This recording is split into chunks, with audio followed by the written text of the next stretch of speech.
Hey guys, what's up? Good morning. Today with a new audio setup, kind of. Okay, good. So, guys, what I will do first is I will Hey guys. see the title. What? See the title. Um. Okay, I see. And then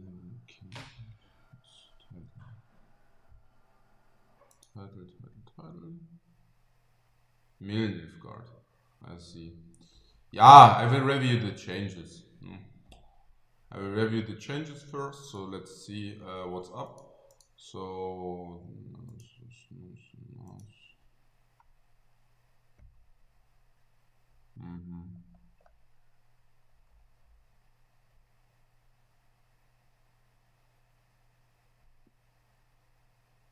Ribo, Ribo, okay.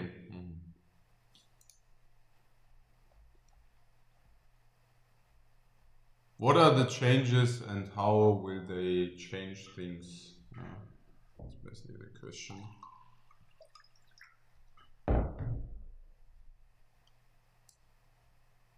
Oh, where are my evaluations? Oh, I have to. Oh, I have to.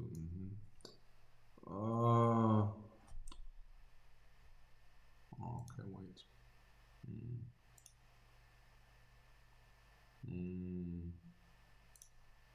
Oh, doesn't show there.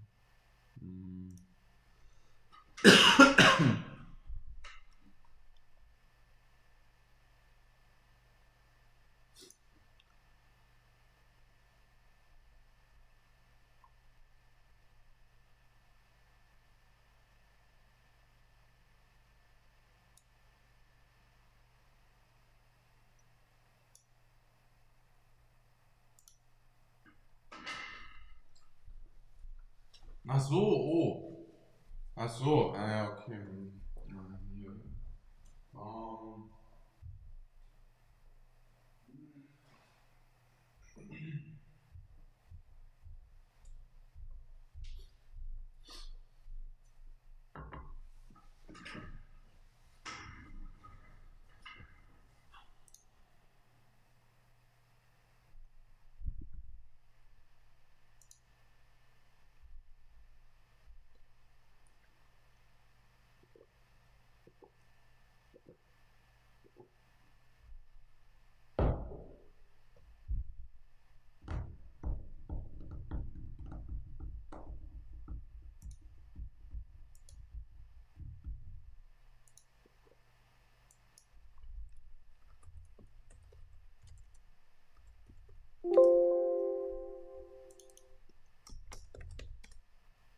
yeah, sorry about that. I have to check out. Yeah, I just woke up, guys. Maybe you realized. But I really just woke up. Hey, man, dieses Canva. Okay.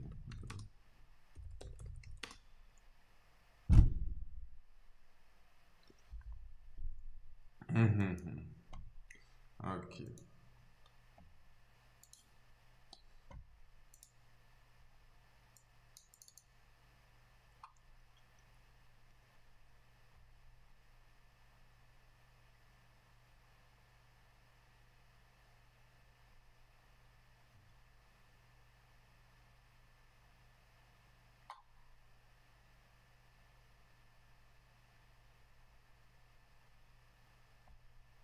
Yeah, time for coffee. Huh? What do you think? Yeah.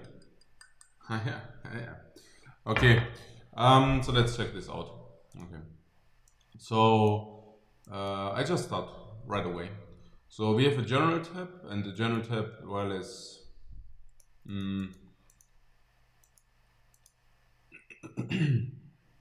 yeah, I mean, like always, only good changes. That's pretty cool, right? Okay, so yeah, I mean, it's I have some evaluations on the other one, but we will just put them together. It's fine. Gwent evaluations. So evaluations for the changes of the upcoming nerf of the changes. Uh, yeah, which will come probably 12th of June. Okay, so here we go.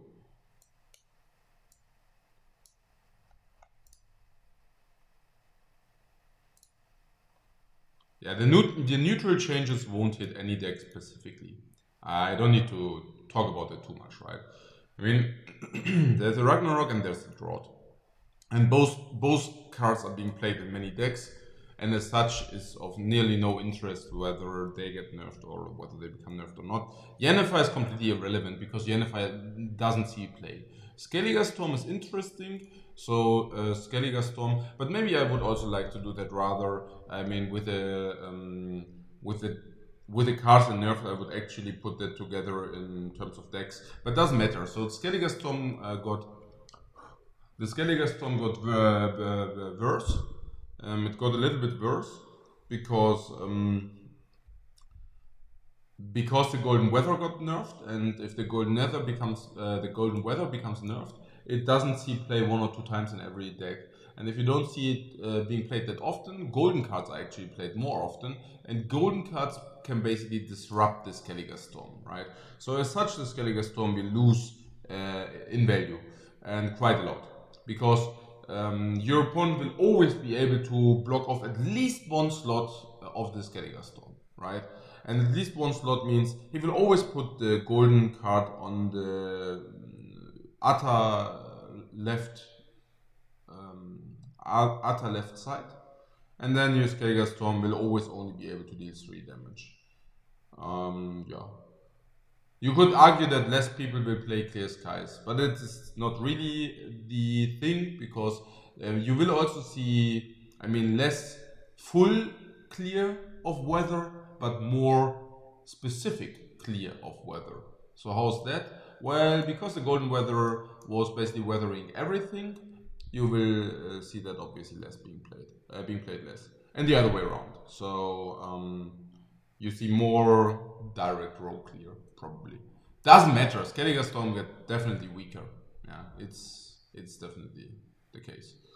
So, so neutral faction done. Taking a look at the chat and then going to the next faction. Yo.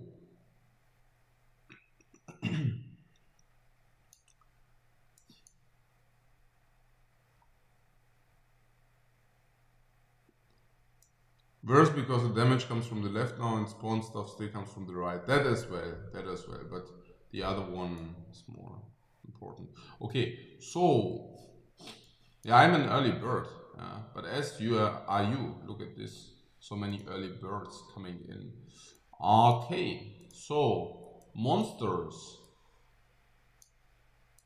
Yeah, and this is now a little bit a pity because for that I would really love to have my other evaluations, but okay, we can do it without. We can do it without. So because we know the numbers here, so we have monsters, and monsters are, so we had frost monsters like weather monsters, yeah.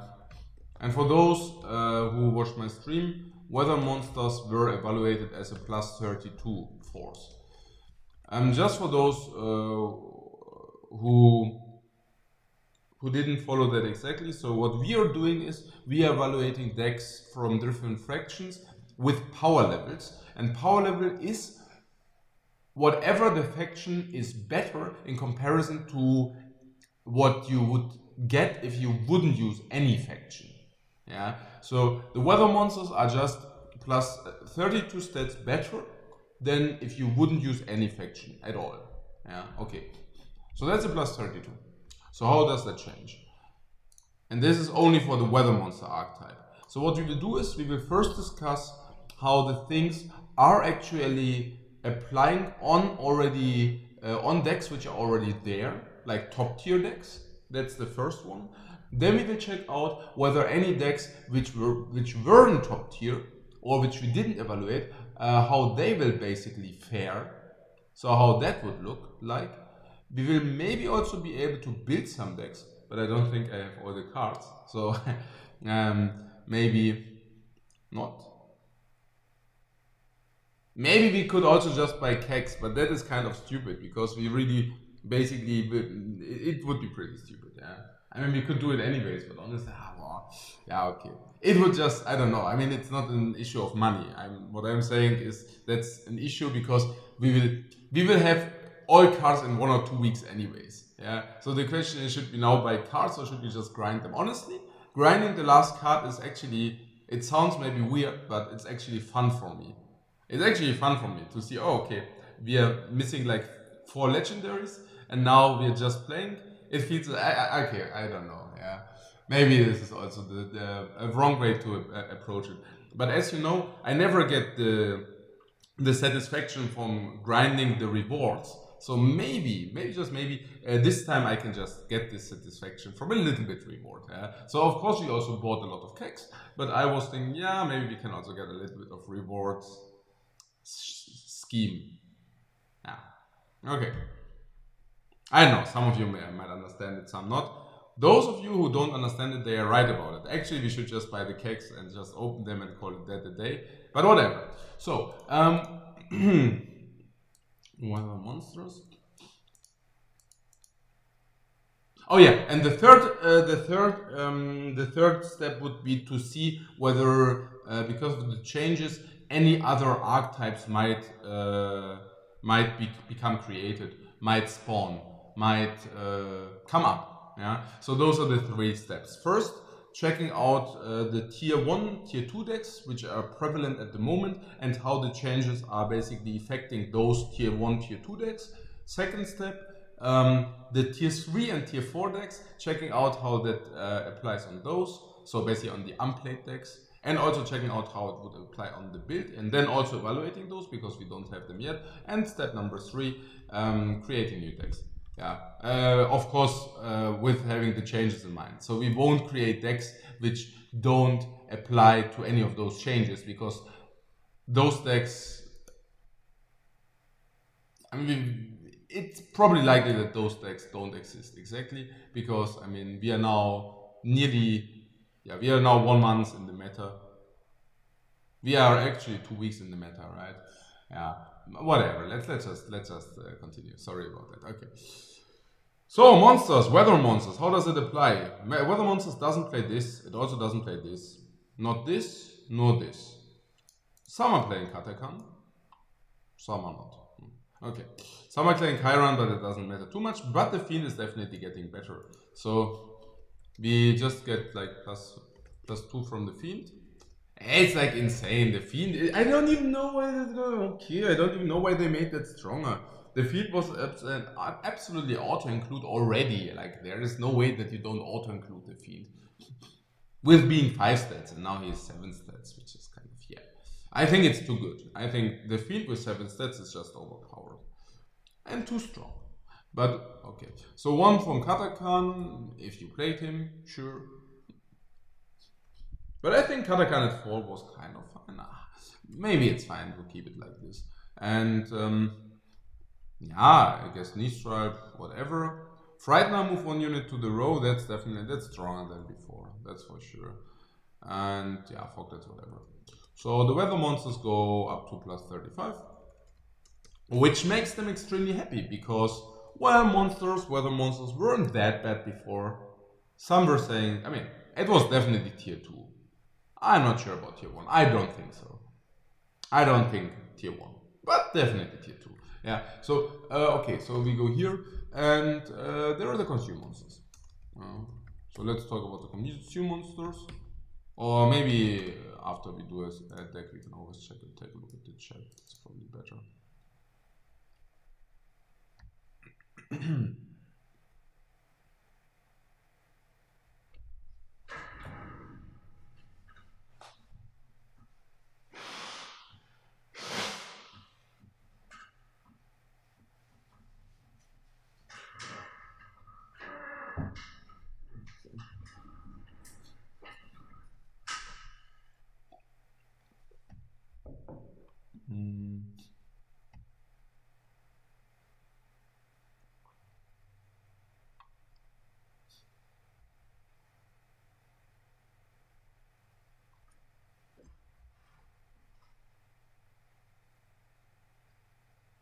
I have a black screen. Oh.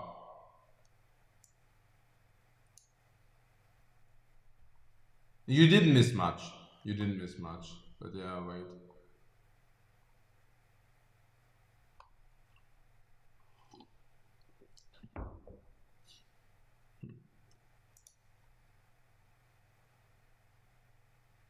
So what? Wait. I have, okay.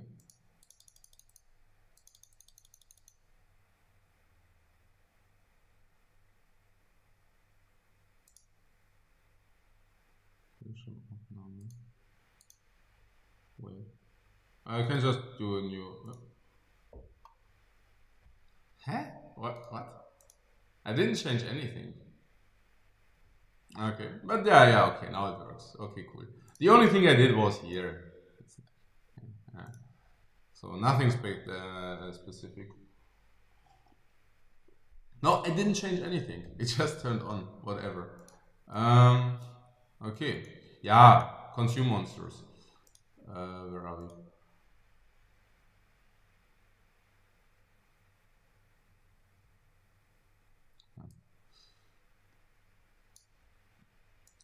Yeah, we need to evaluate that. I don't know, but they got a lot. I don't even want to. I mean, okay, they got +1, +3 is +4. This is +3, but it's not really +3 because this is like +6 at least. At least +6. Yeah. So there's like 1, 4, 10. This is 3, that's like 13, 14, 15, 16. The consume monsters got like 16 stats better. Got 16 stats better. Yeah, +16. Got +16. I don't know what that is. I didn't have I didn't make an evaluation yet from before, so we would need to do that. You want to do that immediately? Yeah, sure, why not? Yeah, we can do that. Or should we just do that if they are? What's this?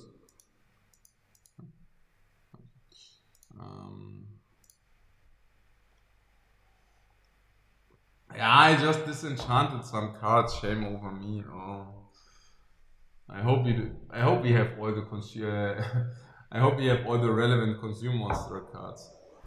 Otherwise, it might be quite ridiculous. Okay, wait.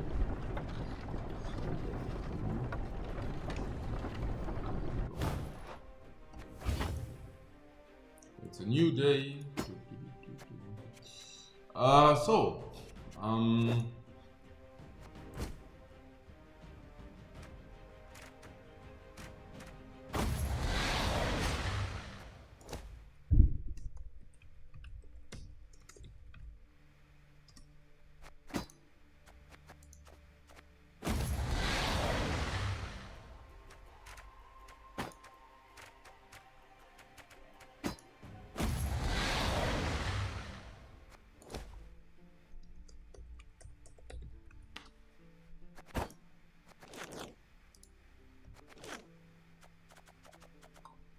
I guess we can just, okay, so we're getting more and more cards, that's good. Okay, so, yeah, I think Siri, she's so good, like, generally. The only reason why I didn't play her in every freaking deck was, yes, exactly, actually I played her in many decks, but the reason why I didn't play her in every freaking deck was only that Ragnarok and Drought were so strong. But obviously they got nerfed now, so now we can just proceed and playing without those. And that means pretty much auto-including Siri in pretty much every day. So, yeah, for now. No. Because he has also the... He's actually bad for you if you don't build your deck around him, obviously. But it's also because you're there, your opponent has the last say. So he can basically manipulate what happens with this. A Regis, higher vampire. Yeah. Usually he banishes like 7 stats. And he's like 30. So whatever. And how much worse is the fog? The fog is 2.5 per turn. So that means it might be worse. If you say break even is 3.5, it's like 8.75. But it's actually 8 because yeah, you can cancel it out with single row clear, but it also you also need to hit a row which already has a minion, and so on and so on. So probably focus worse, like 8. But that doesn't make it worse, because that means he is like 5 plus 3 is 8, plus a freaking fog means like he's like 16 stats. And this is holy moly, let's play him. Yeah. So yeah, we will be able to think about the cards we would like to play.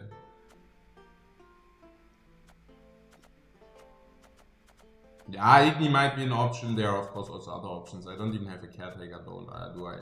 Yeah, we will always put a caretaker and so on. I mean, that goes without saying. And then we have a silver slot. Yeah, the crowns didn't get worse.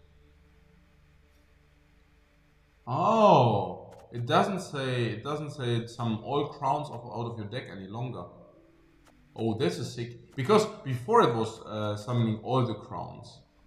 And now, yeah, I mean, what I'm saying is you cannot caretaker this, and then this summons you everything. That was the case beforehand. Or you could opt, yeah, okay, you cannot operate on that anyways. Yeah, okay. So this fiend will be sick good.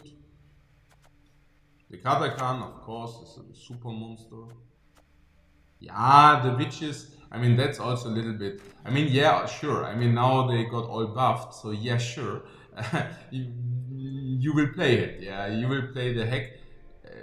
You will play every mage, except the Scoia'tael mage, yeah, because she is not good. But, ooh, yeah.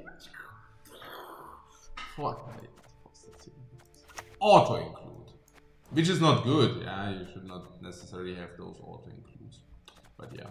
So what is with the crowns? Yeah, sure, they are powerhouse. Yeah, okay. So bronze slot. Oh no, I disenchanted them. Oh, shame on me. Oh man. Oh.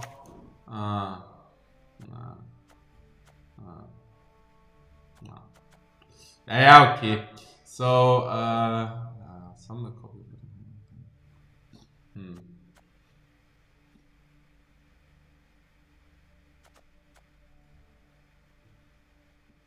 Naja, the ghouls are powerhouses, generally speaking. In any consume deck, the ghouls are good. Yeah, so. If you do have enough space for them, that's always a question. But consuming random units from graveyards is generally a good thing, because you just consume, and as having consumed, those guys are getting better. What is actually with these?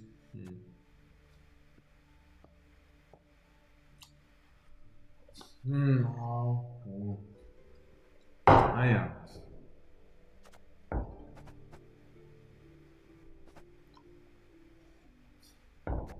I would have not minded if consume monsters would not be bad. You can even create this. Oh, it's so freaking overpowered, probably. 7, 10. You can see it from here that it's completely out of the roof.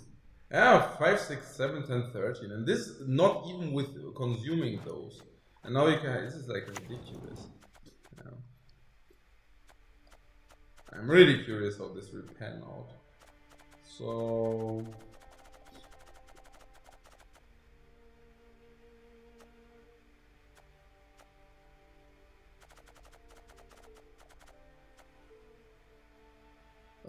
I also got rid of Ekimara, so. Naja. Naja. Okay. Trigger the death wish of adjacent unit for 3. And what is this guy doing for 7? Where is he? There's a guy with 7. Whatever. Who was 6? Maybe I disenchanted him too. Okay.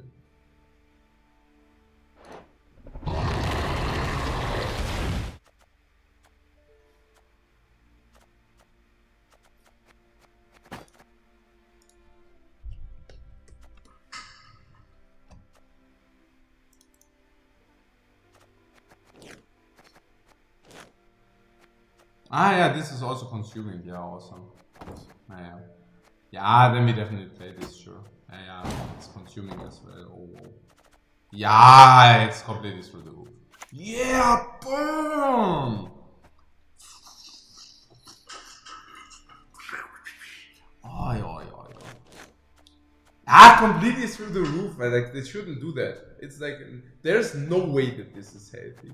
Like, no way. But yeah, okay. I mean, there's no way. Hey, they are also so good now. There will be 6 status with 2 armor, and whenever an ally consumes a card, spawn in a Rakas. I mean, this guy is just, this guy is just, yeah, he will definitely create 18 stats. Yeah, that's pretty sure. And yeah, you will be able to do consume change with your right. It's like super good. Yeah, yeah, you play Bramble and you like to eat. Ja, no, they okay. Naja. And then you can also, if you really want, you can also play these here. Because they can either create you base copies of this, which is not even good, of these smaller Rakas. Yeah. I would never play a Rakas package. I would never play triple Rakas, by the way. That's nonsense. Yeah. Should never do that. But yeah, I mean, Neckar Warriors, no, probably not. But you can. Actually, yeah, but people will probably hate on these Neckars again. So you play the Neckar and they will shoot it down probably. Or what was the issue? Yeah, the issue was if you play them and you buff them and they shoot them down, then it's problematic. I mean, problematic. It's not problematic, but yeah, things happen. And if you play this guy and you shuffle additional copies and then they shoot him, then you might be pretty sad. So, yeah, so probably this lad looks really happy. Yeah, we will probably add 2 of those, and we will probably also add Ekimaras, by the way. And yeah, the deck will be probably too strong. It's super obvious, right? We take a look at the gold slot. We see in the gold slot, let's say average card, neutral average. We have Regis, the High of Empire. And the High of Empire is already average in other decks, but in this deck, or average minus, but average probably. And in this deck, it's just, I mean, whatever I consume is worse. I think the consume is probably worse. I don't know. 3 plus 3, 6 stats, 5 stats, 4 stats. So in this deck, this guy is just pure bonkers. He's insane. Yeah. And then we do have the Woodland Spirit. Yeah, the Woodland Spirit is also insanely strong. It's like equivalent of 16 stats instead of whatever, 14. I don't know. Yeah? Oh, in comparison to the 15. And then we could also take a Caretaker, which would probably also a little bit better than... I don't know, I'm not even sure. So this is staple, this is staple. These are also both better than Caretaker. I would even argue that Ciri might be better than Caretaker. Probably she is better than Caretaker, yeah. So the only question is, yeah, what about stuff like this, right? Yeah. And then the question is whether we would like to play him or whether we would like to play Caretaker instead. But it's probably Caretaker. But what I'm saying is the gold slot is very strong. What about the silver slot? So the silver slot is... Well, we do have Katakan, and Katakan, being a 4-stater who consumed before, was slightly break-even minus. Now, when we actually need the consume, he's probably plus through the roof, very, very good. And if he, or at least very good, and if he gets 5 stats, he will be insanely strong. So what about this guy? The Fiend, yeah, he was already completely okay beforehand. And now he's like, what? He will become what? 7 stats? I mean, this is like gross. And then what? Yeah, the Water Egg is just as good as the other mages. And then we also have the Crowns package. Yeah. Pretty strong. And after the nerf of the Nilfgaard silver slot, probably also, it's probably the best silver slot. But okay, the bronze, what is the bronze? So you have Neckars, and the problem with the Neckars was when they were 3 stats that you could just automatically include them in your deck, and that's kind of bad. So, but yeah, they will get back to 3, which I'm not sure is good, because with 2 it's pretty cool, right? Because you pay for them, but they are not They are still pretty strong if you play consume. But with 3, they are just through the roof. What is this? Yeah, I mean, resilience, we talked about resilience a little bit and how much it might be worse. And as you know, Nilfgaard is basically toggling for 2 stats. And as you know, that's also not really good. But what about toggling for 3 stats? Well, that would be probably break even. So the Ekimara is toggling for 3 stats. Kind of. Whether you get the stats as incorporated or whether you just toggle is not too much of a difference. I know it's not base stats, but I think it's fine. So it also consumes. So that makes it super cool. Yeah. So it's very good. I'm not sure whether we will play it because the other cards of the slots are also extremely strong. But we probably play that over the ghouls. I mean, I don't even know about the ghouls, so the ghouls are consuming whatever on average. 4 stats maybe, because you get so many Arakas, maybe 4.55. So we are really talking 8.5 Necrophage, but it's also consume. We said consume is definitely worth at least 3 stats. Maybe 3. Probably more. What I'm simply saying is this guy will be 11, 12 equivalent, but probably also not as good as the Ram Warriors. Is that correct? Because the Ram Warriors will become 5 plus consume, let's say 8. And we can basically say once they consume a second time, they are basically break even. Yeah. Yeah, they will be pure bonkers, right? You can just consume the unit to the right.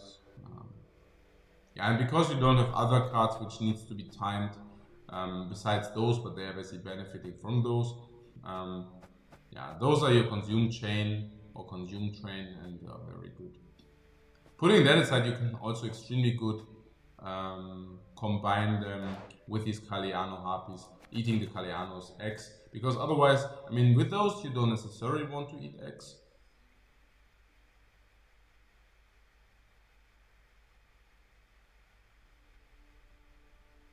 Yeah, so yeah, they are very good. Okay, the Kaliano Harpies are pure nuts.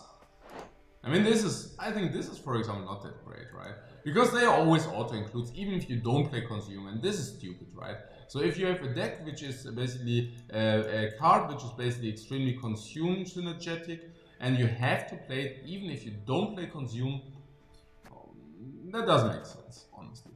But yeah, so, and then we have the Arakas Behemoths, which will go to 18 stats. Production 18 stats.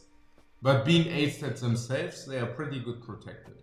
So, yeah, extremely strong.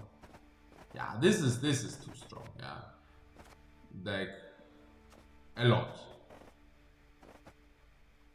I mean, I don't know how much we want to go into detail. We could just shortly estimate, yeah, but I actually did that already. If I could only have my TXT, but whatever. So I think it's like always. I think the mulligan polarization is probably the same, and then we can probably just go through the cards themselves. Yeah, keep also in mind that the hero, of course, we don't have them, but we will change that. Okay, so.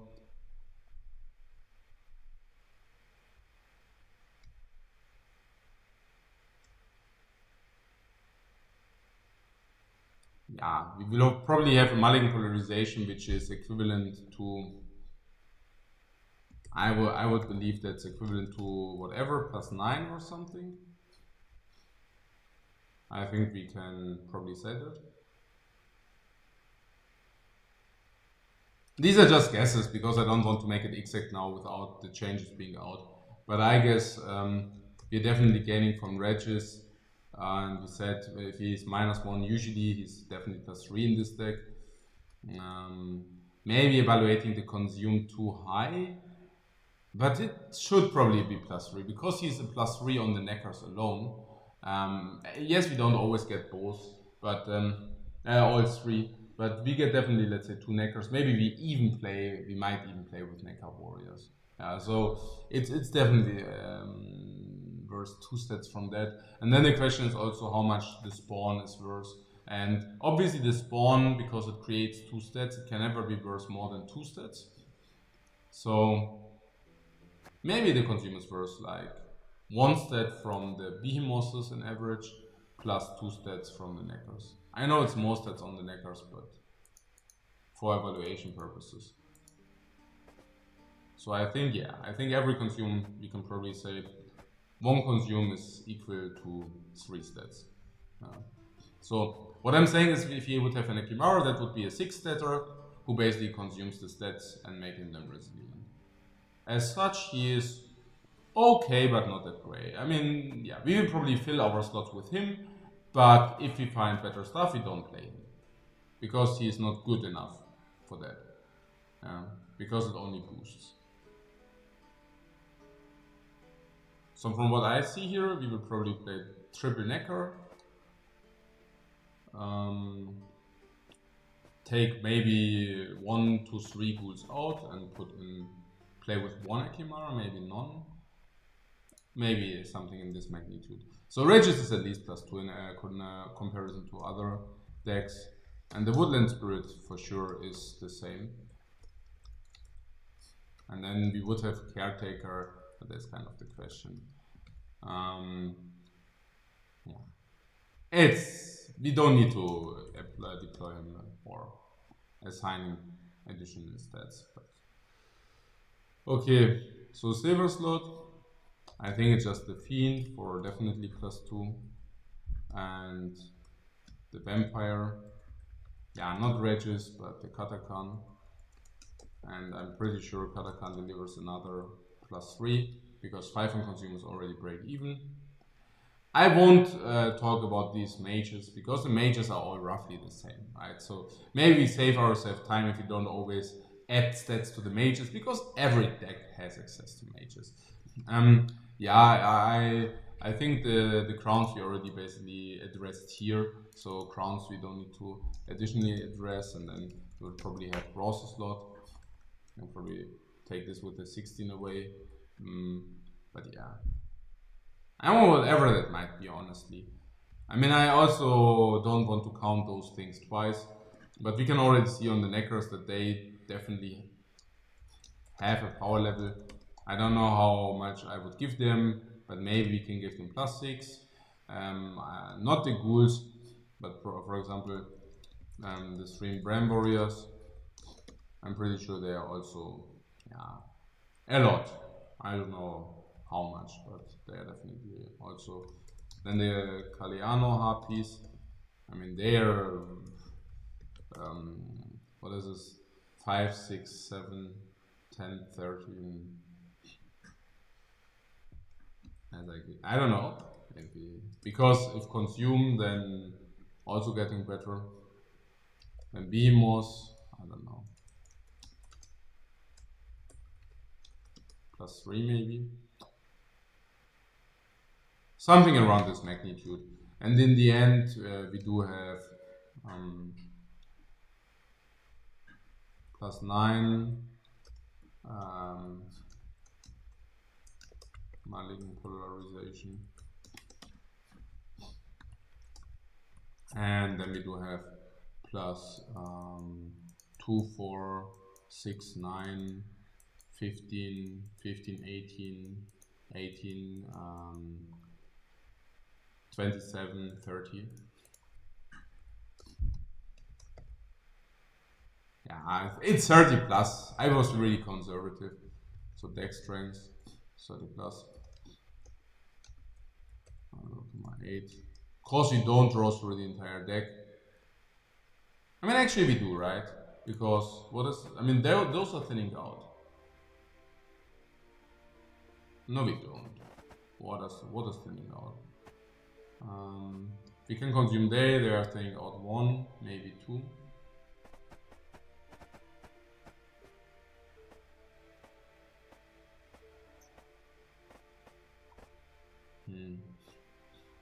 2, 3, maybe 4, depending on whatever we take. +13, 17. Yeah, no, we don't get through the deck. So it probably will result in +33. I'll keep also in mind that, but actually we have excess. Do we have excess? No, we don't. Yeah, but keep also in mind that those were also, this is basically the entire deck strength. So, but whatever. So, yeah, probably around plus 40. Yeah, plus 39, plus 40. Again, I think this is actually this is 12. There is no way that the Kaliana Harpers are not 12, right? I mean, they're standalone. They're already plus 3 each. Yeah, there's no way, right? There's just no way. They are standalone plus 9. And then whenever an egg becomes eaten, yeah, this is at least plus 12, at least. Like, yeah, at least. So, yeah, it's plus 42, but again, we would need to deduct a little bit because we don't draw through the entire deck. So maybe the deck strength might be yeah, probably around this magnitude. So in the end, we come up with 30, 39. Now I'm laughing because we should maybe even give more. And this is also more. And this is more. This is probably more. This is definitely more. This is probably more. No.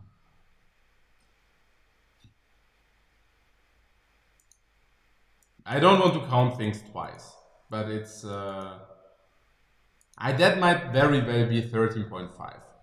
If we also Rambury, okay. I mean, what I'm saying is counting things twice. So we can of course not count the consumed twice. So either we give the bonus to those or we give the bonus to those. So how should we do that? I think how we already did this is that we said, okay, we incorporating the consumes in our calculations. So basically, if we have a card like this, like Regis, we basically say, hey, the Regis, we already include that the consume is worth some. So if you say we basically give them 3 bonus for the consume, that basically means that we should not calculate the behemoths as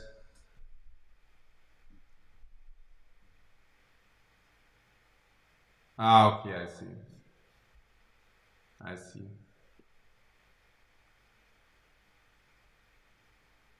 Yeah. And actually I could have also done own evaluation. But yeah, okay, now we did it. Whatever. So we just pre-assumption we calculate or basically assumption we calculate the bonus for the consume, and then we would need to just shortly rework that. So if you do this thing like this, we would basically say, hey, we are basically putting already the cards which we would need for the consume to work. So for those we will first deduct, and then we will check out what the consume is worth. Yeah. So what that would be Kaleano Harpies. They are 5, 6, 7, 10, 13. So that's plus 3. Kind of, because sometimes it delays, but because in this deck we will always be able to break them off. We can probably just say plus 3. So let's just do that. So they are plus 9, and then we also pre-assume that we already play the Arakas anyways. So the Arakas, if you don't consume anything, they are just 5 plus, I like 6 plus 2 armor. So equivalent to 8 stats. So actually running 3 behemoths would be minus 6. But we will consume. We will consume a lot. Yeah. So that is that. And now we can basically say and calculate how much the consume really is worth. Oh wait, we also need to put in neckers. So the neckers, if we say we don't consume at all, they come as 3. Oh, they are flowers. They come as 3 and they duplicate themselves 2 times. So we can assume them being whatever. Yeah. Probably minus 3. But we will consume a lot. Yeah. And now we can basically say, okay, and given those assumptions, those assumptions, how much is consumed really worth? Yeah. So, and if we do that, we can basically say that every consume is definitely worth 2 stats for the neckers. It actually is worth 3 stats for the neckers. But again, sometimes they will be able to disrupt. Either we get the neckers too late, then we only get 2 out, or they disrupt them, then maybe we also, we probably get 2.5 of them in average. But keep also in mind that if they are growing, can they reset them? Not really, right? Nearly never. Even if they play Mario Room, which is pretty bad.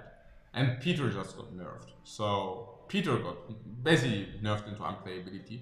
So yeah, I would assume that.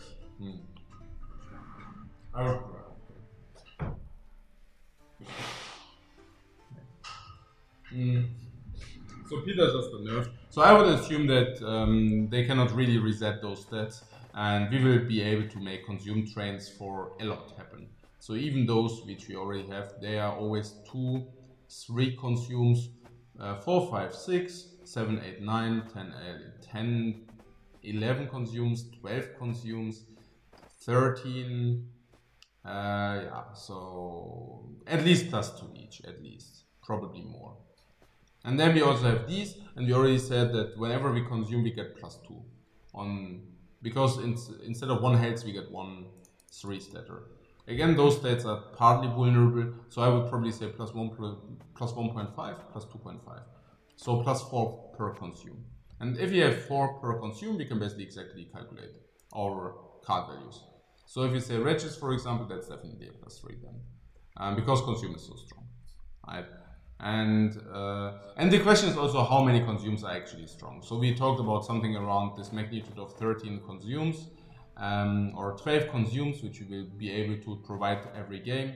But as we also know, only the first 6 consumes are extremely valuable. Why? Because the first 6 consumes basically spawn your ruckers. Honestly, I think we don't want them to die, which means we will probably find a way to buff them somehow. What might that be? Maybe we could even play 1 Thunderbolt potion, honestly. Yeah, because yeah, we will put them in the back row and they have armor, so they are armored, so they are basically our knights. They are basically our armored knights. And then what we will do is we will deploy them in the back row, cluck, cluck, cluck, and then we will, after they basically lost a lot of some health, we will just Thunderbolt potion them. And suddenly it goes through the roof again. Yeah, maybe we even could play 2 of those. I think that's the best buff we have available. So we would also use overdose probably if this. Maybe we could use overdose. That's actually a close call. That's actually a close call. So it's Thunderbolt potion or overdose. Maybe it's. Generally, I'm a bigger fan of overdose. Because I think 3 armor on priority targets is kind of better than 1 stat. And the 1 health, yeah, whether that might really make the difference. Yeah, obviously immune boost and not overdose. Yeah, so yeah, 3 stats and 3 armor is probably better than 4 stats. I'm not sure on them. I'm not exactly sure on them. But 3 stats and 3 armor is also good. Yeah, this is something which we can talk about. It's either this or it's this. We can just talk about that, what's better. Against fog and stuff, of course, the immune boost is way better. For example. Yeah. So, whatever it might be, right? Whatever it might be. Maybe it's even 1 and 1, whatever. Yeah. Maybe not. Maybe. But whatever. So let's continue. So the Katakan, yeah. He's already break even normally, so we would even be able to give him something like this. And the infamous Ram Warriors, I just assume into the blue that we will be able to consume 2 times. So basically applying him a 3-time consume. That would be 12 stats, 17 stats. 5, 9, 13, 17. Let's make him 15. So that would be +5 each, which is pretty sick. And we already evaluated those, and we already evaluated those. So is that it? Ah, I actually forgot about the hero. Yeah, the hero is obviously also something. So the hero is what? 5 stats? 5 stats and he consumes 3 times. Huh. Yeah. +2 maybe. Whatever hero we will take, we will have +2 probably. So that shouldn't matter too much. It's just to understand how strong those decks are. It's that kind of the general idea. It's just important to understand where your power level comes from which cards, and how it basically affects your deck. So now we did it the right way. Maybe we should have done it the right way immediately. So that's like 12, 14, 16, 20. And for those who are now saying, yeah, but that's stupid, why? Because this cannot reflect the reality. Okay, what we can also just do is, in 5 days, we can just check out whether this will reflect the reality. And surprisingly often, it's the case that you can just directly reflect the reality, and that saves you a lot of time. So we probably spent, how much time now? How long have we streamed? Less than 1 hour. So we spend less than 1 hour on this deck here. But what we will be able to do is, we will be able to save us hundreds of hours of gameplay testing. So instead of using hundreds of hours of gameplay testing, which we will also be able to also apply, we can also just do this 1 hour, and this basically saves us hundreds of games, because this is exact. Yeah, it's not like what I mean is, of course, these are assumptions. So in this regard, it's not exact, but it's definitely more exact than playing games and then estimating whether it felt good or not. Okay, that's also a general thing in life, by the way.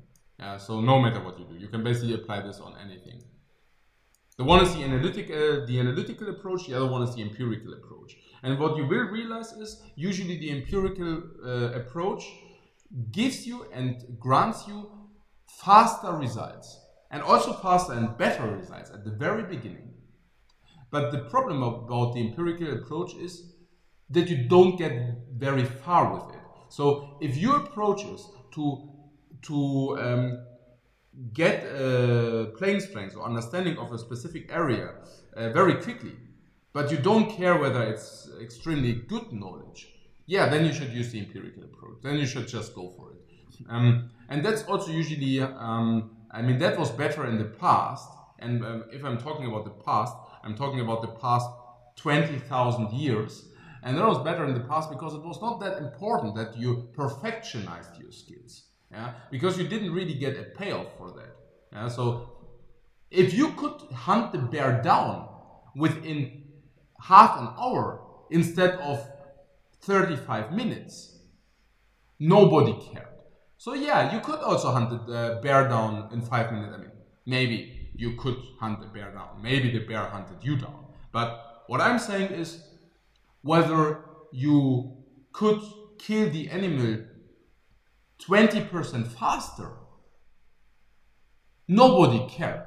So if you could kill the squirrels, let's say within 9 minutes instead of 11 minutes, yeah, it doesn't matter.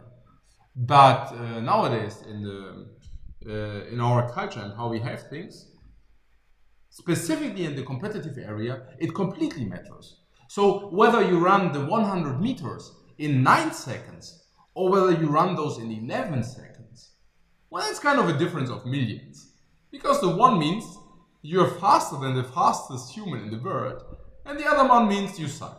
Yeah, so it goes pretty much this area, and that's the same, of course, for competitive games like this. Yeah, so and it was also important in poker. It's also important in the economy and so on.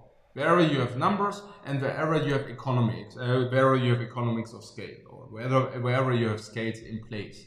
So these scales take place in sports because everybody is interested in the best human beings, or the best performance human beings in whatever area that might be.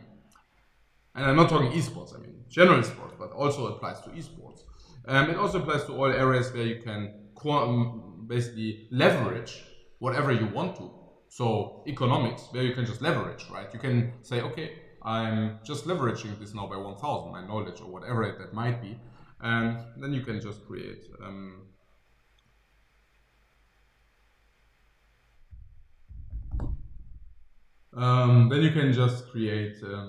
this amplified output. The same went in poker, where you could just increase the stakes 1000-fold. So if you thought you're just a little bit better than your opponent, you just amplified that into oblivion. And the same goes for esports, because in esports, obviously you get extremely rewarded if you're on the very top, but you don't get rewarded if you're in the top 0.1%. So being on the top 0.1% is not good enough. But being in the top 0.001% is extremely rewarding. Whatever.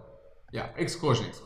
I should also take a look at the chat. I mean, but okay, let's just shortly finish this and then we can. Okay, 12, 14, so only these. 3, 5, 7, 11, 8, 23, 32, 26, 28.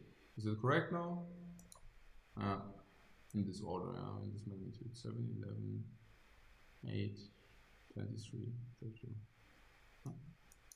And again, we can also change that, right? I mean, if you say, I think these numbers are off and it feels a bit stronger. So maybe we should just add a little bit more stats there.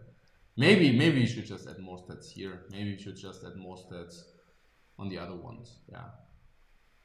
Maybe the RAM warriors are even stronger. That's what I'm saying. Maybe we should just give them, because we basically, yeah, I mean, that was also a little bit, right? I mean, we said in theory the RAM warriors should be 17, so that should be plus 21.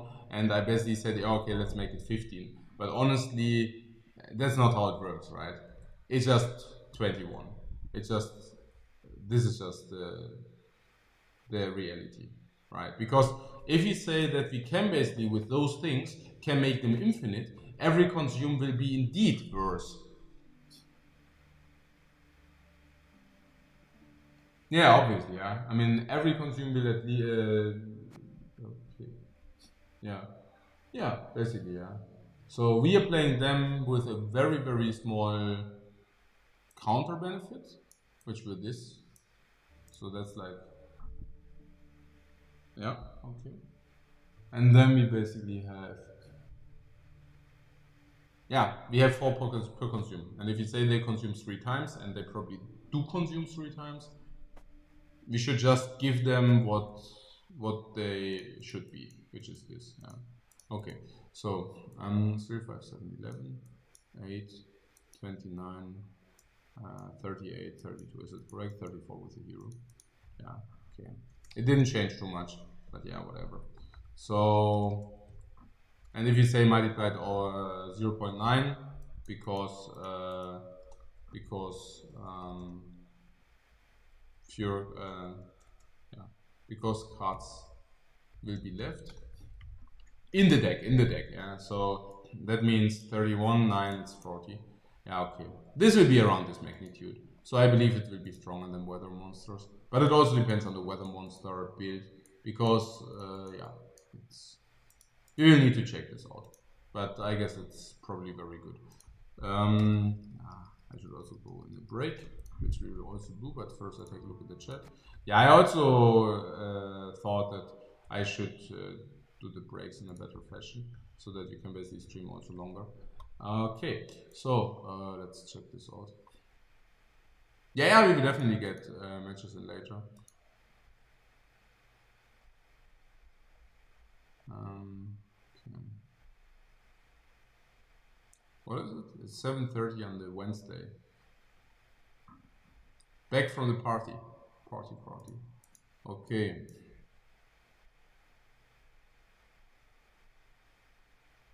You're still awake, aren't you? You're not, you didn't get up or something, right? You're still awake. Okay.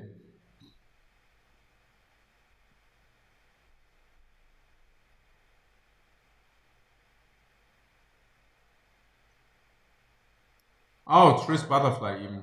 Yeah, we will talk about that also in a second. But now I make shortly 10-minute coffee break and we'll be back in 10 minutes. So yeah, see you then.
Okay, guys, back I am.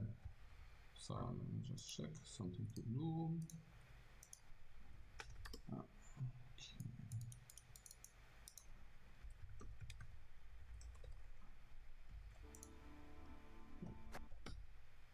I will go to the hair cutter. Just have to memo it. Okay, so yeah, we can pull it back. It's fine. It's not too bad. So let's see. Somebody said something about Triss butterfly. Yeah, it could be. I mean, she's. But I'm not sure. I'm not even sure whether that's so good. Like Triss is okay. We don't even have her. Okay, so we actually we will get one by one. We already, I mean, it's already pretty like a lot of fun because, I mean, whatever, but we crafted these all legendaries and also those we didn't need that much just because we could, because we had embarrassment of riches. We had like 5,000, 6,000 scrap. So we could craft some legendaries. So we were, okay, cool, let's go for it. Let's just craft all these legendaries. And then, okay, we need also this legendary. And then I was already disenchanting, let's say, the abundant legendaries. So some of them also got a little bit like 2k dust. And then this was done, and then we needed so many legendaries because we actually built all of those decks. That yeah, then it was getting a little bit. We got closer on resources, so we began to disenchant also the commons and rares. But yeah, it's fun to be on this side. So this, just to also feel how the development goes. Yeah, Triss Butterfly. So I think Triss Butterfly will net you what? How much? 1.5 points per turn. I think you can manipulate that you get 1.5. So after 4 turns, it's like 11. I don't know. It still doesn't seem that great.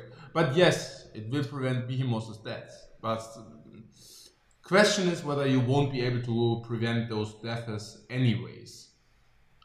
Yeah, with a buff. And I think you can just do that, yeah, because you can just buff them by 4. I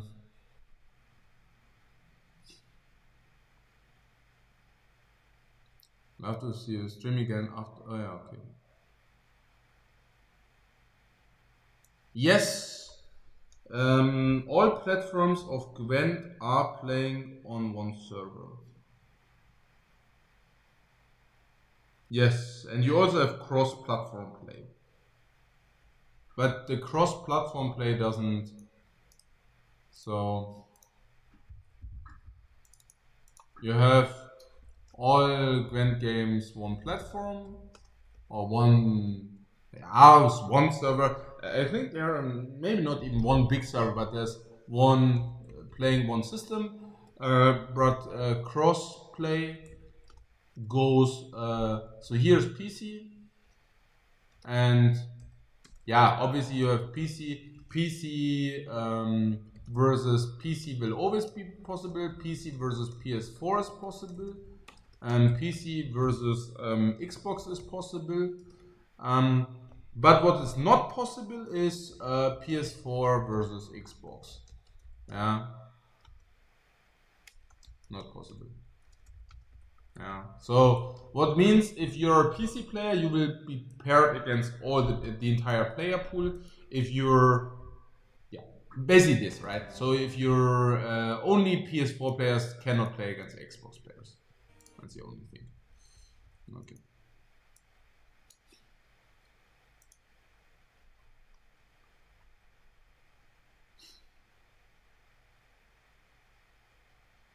Yes, these calculations don't take into account how many vulnerabilities this kind of deck has.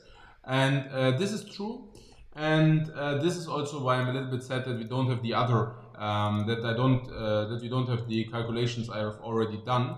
Because how it usually works is that we have something like this, and then we would then include vulnerabilities. So then we would say a general strength of deck plus 40, and then we would do something like +5 or let's say -5 versus weather decks, +5 versus Skellige, and so on. Yeah, so that's of course only the general strengths.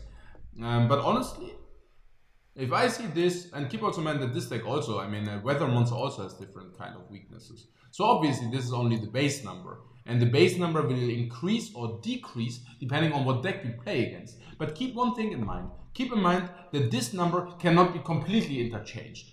It cannot be that this is 35, but against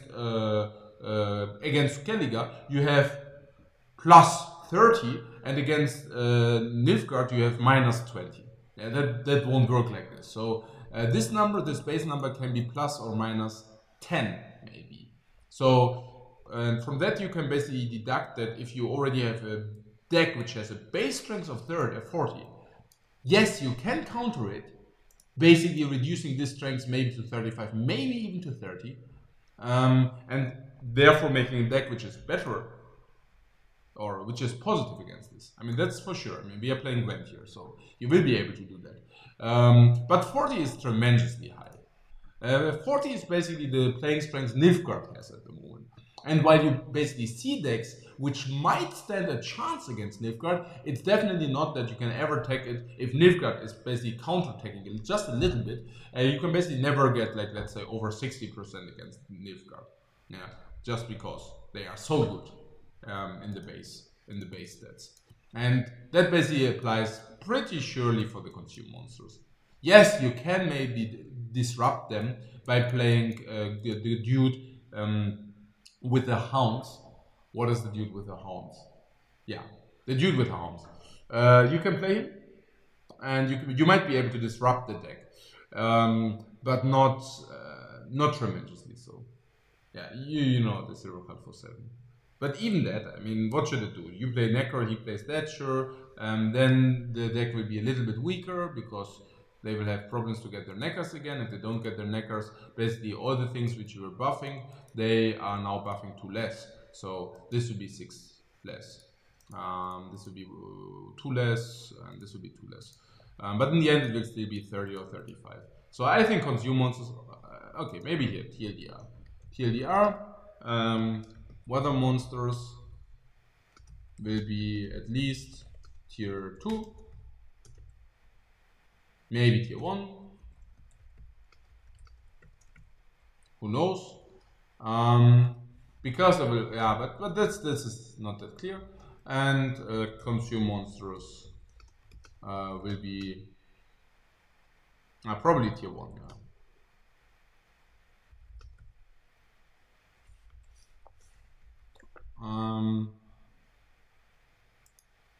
Yeah.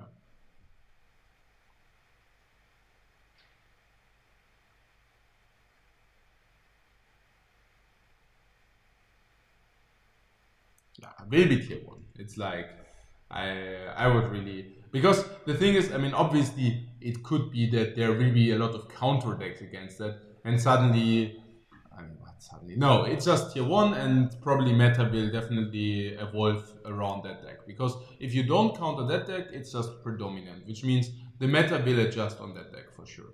Yeah, and as such, it basically qualifies as being tier 1. Yeah, sure. But no matter what, monsters will just be extremely strong. Okay, so let's continue. This is my spec here. So, and here, okay.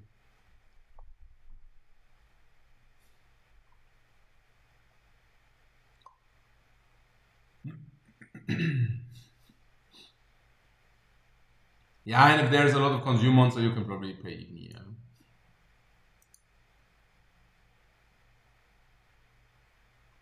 Natalis, is he not good?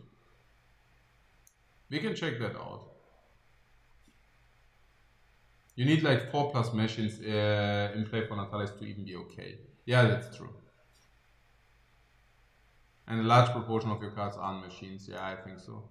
But yeah, I mean, Natalis was so bad when he still. I mean, he was so bad beforehand. Like, so bad. Okay.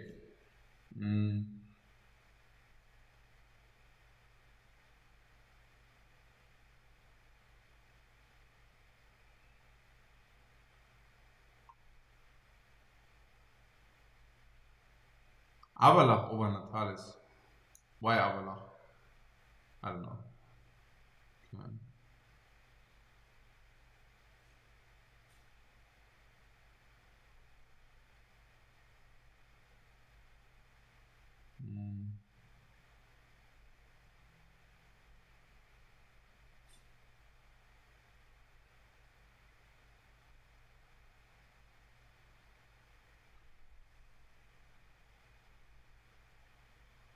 No, you don't. You don't need to run caretaker. It's not. It's absolutely preference.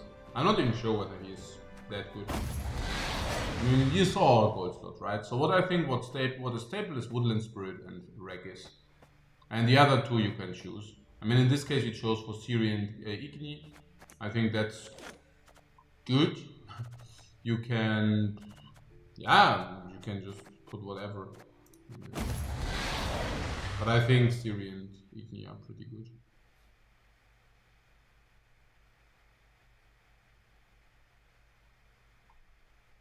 Okay. So, next topic. Skellige. We put that somehow in one file, but yeah, we can split it off later. So Skellige, and I evaluated them already before. So they were plus 32. And the question is what they got. Maybe we should.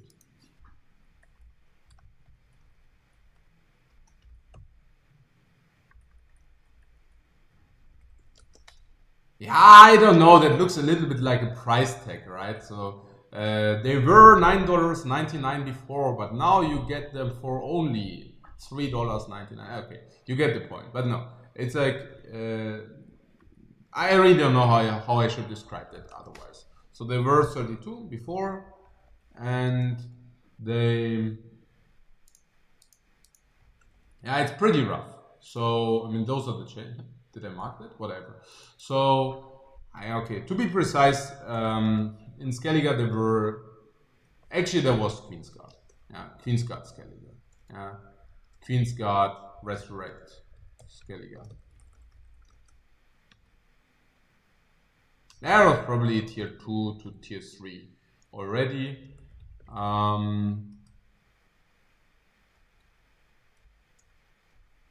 Like tier 2.5 if you want to say so. And they played from this deck Queensguard, and now it's not veteran anymore. So yeah, with Queensguard not being veteran any longer, I guess this is like, yeah, it will be not playable or unplayable competitively. And then yeah, then there was the standard how to call it, like Morgwag,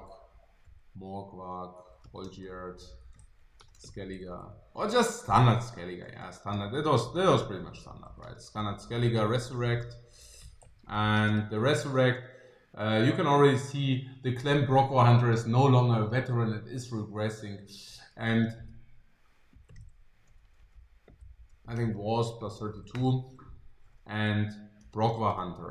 Yeah, and that's. I mean, honestly, the Brockwar Hunter was the heart of the deck, basically. The Brockwar Hunter is a 5-stat minion who is a veteran, so on average he's 6 stats, and he deals 3 damage. And that's basically like 3.5, because damage is worth more than own growth. Nowadays, not that much any longer, because there are also armored units. So nowadays that doesn't apply that much, but it goes into this direction. So the Brockwar Hunter had one specific ability, which was basically growing by 1 when the left unit becomes, or when any adjacent unit becomes wounded, and as such, it was usually nearly a guaranteed growth. And as we know, usually growth is being quantified in usually maximally 4 turns. So if we quantify some growth, we would usually multiply that with 4. And if we say that the Brockwar Hunters are very usually growing at 0.5 stats per round, that meant actually a plus 2 stat. Putting that aside, that there were also stats which were resurrectable again. So these 2 stats you should probably multiply by 2. So what I'm saying is, if you just take a look at the Brockwar Hunter in a vacuum, you probably paid 0.5 stats for growth ability and resurrect possibility. resurrect pos, and that was usually worth 2 growth ability plus probably another 2 for the resurrect possibility per round. So that probably resulted in draw for hunters being plus 3.5 each. So that was actually basically the heart of the deck. And now, how do the changes basically affect it? So first of all, being a veteran probably costs 1 stat on average. Not being veteran, I just said, it's multiplied 3, and that's important because you play that card 3 times, and so they are losing this 1 stat 3 times, and that's a lot. And that he's regressing, you can make your own deduction, but usually that results in probably 2 stat loss. Yeah, because usually you would resurrect that guy, the specific guy. So the specific guy who grew by 4, you would probably resurrect him 2 more times. But keep in mind that this goes on 3 minions, like distributed by 3 minions. So on average, maybe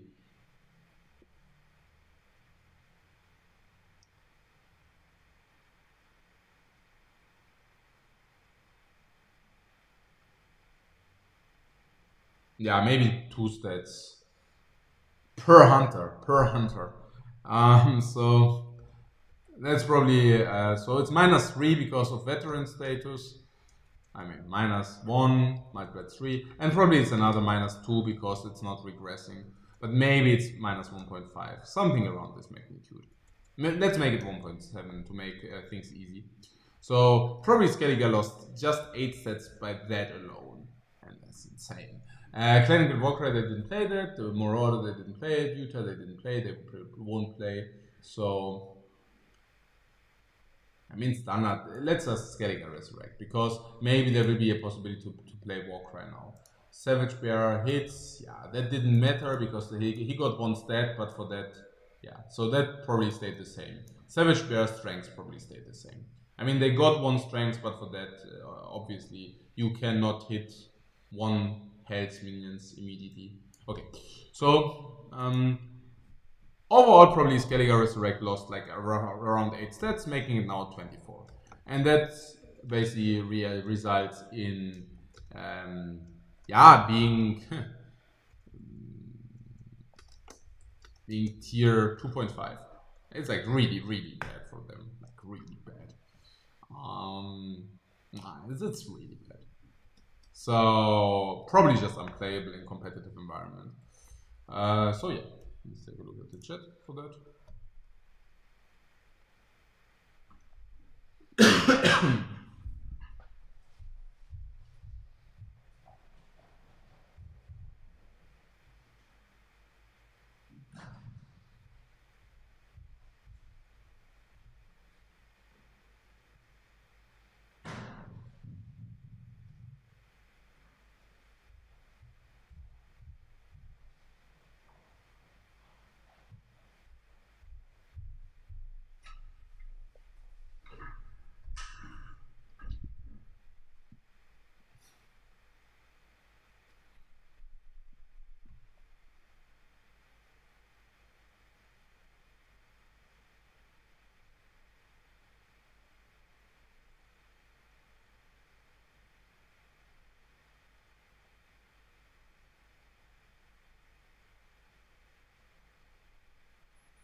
Yeah, with the Vicovaro medic, I'm not so sold on that one, honestly.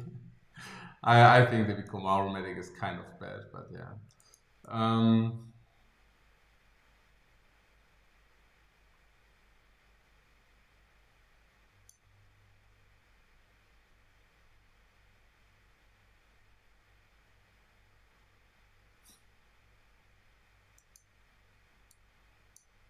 No, like the patch will probably come live in 5 days. That's probably that. Okay, so let's just go to the next deck. So the next deck will be Northern Rams. Okay, and just a short thing to the Warcry thing. So what is that? So we say this is not longer a veteran, okay. Clan and create war cry, self-weaken from 2 to 1. The war crier, 2 to 1 we say. This one. So until now we boosted 3 damage units by half. And now he is basically not weakening himself by so much any longer. What does mean not weakening himself that much? Yeah, not weakening himself means he ends up having 2 or 3 stats. 2 or 3 stats more after he did that. So he's probably an average 2 stats better. And that's a lot. That's like a lot. Yeah. Then we have Jutta.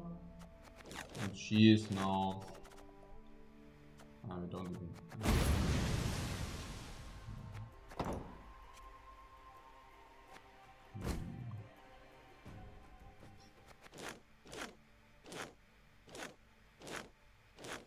Nah, I think I disenchanted her. So...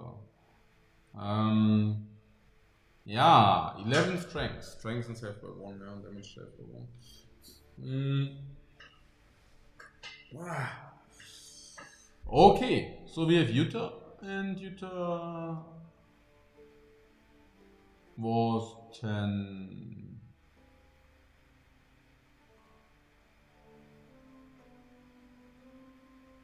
Yeah, 10 stats, now will be 11.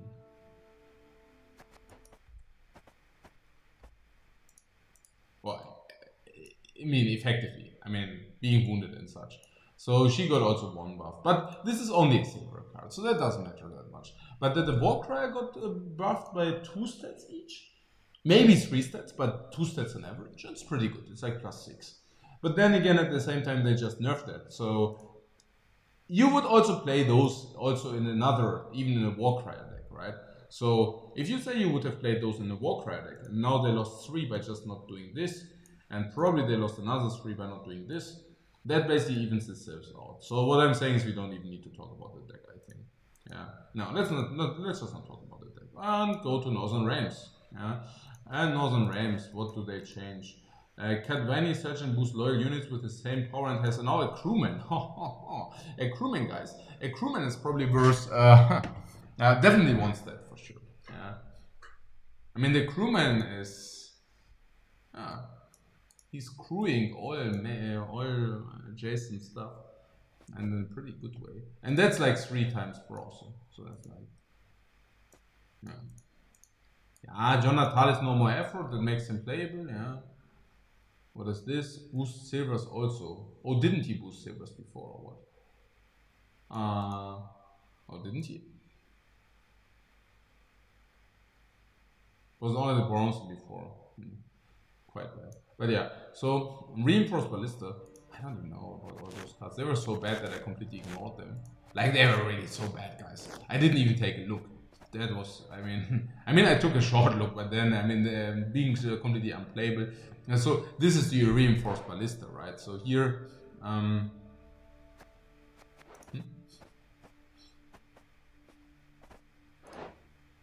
here we go.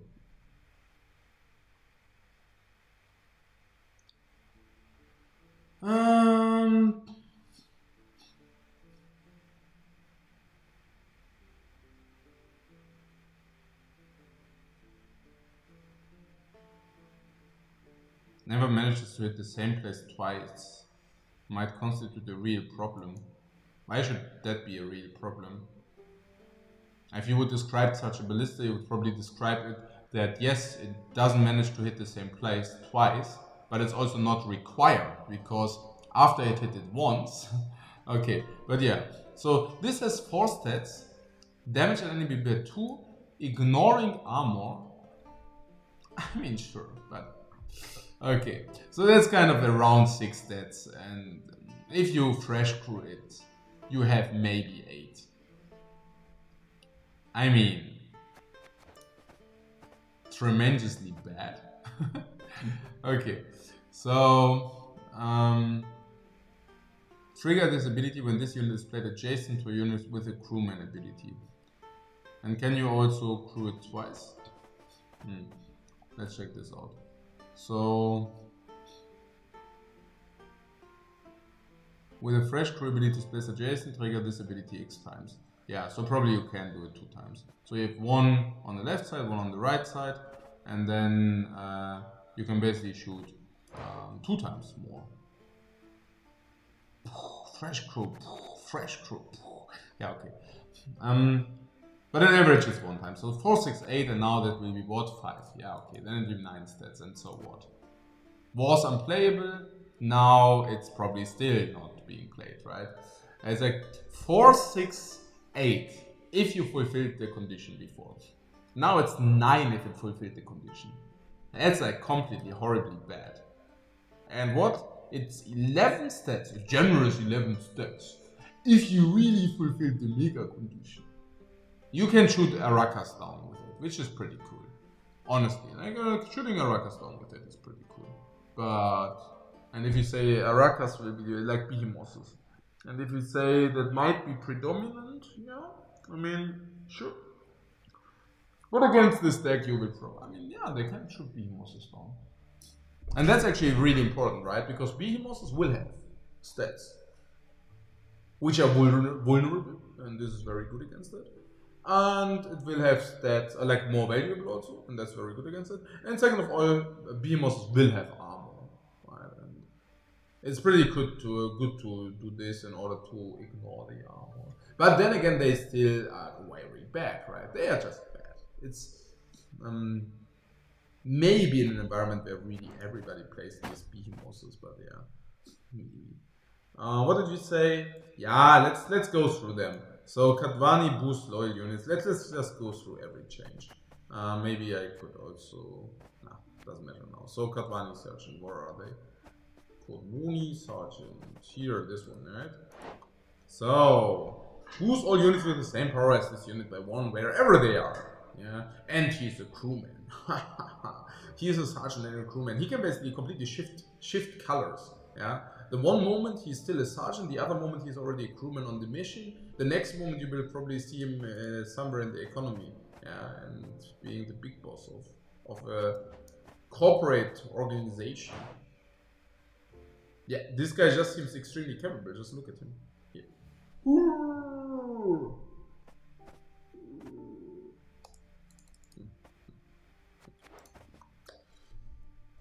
Okay, so yeah, the crewman ability is only good if you also have something where you need crewmen. So maybe we would need to take a look first how we would build a deck if you would play him. So boost all units with the same power as this unit by 1 wherever they are. And that was usually quite bad in the past, but yeah. Let's just take a look how we would be able to utilize that. Because if you take a look at this, for example, I mean, that's a trebuchet. And yes, this will be, that will probably,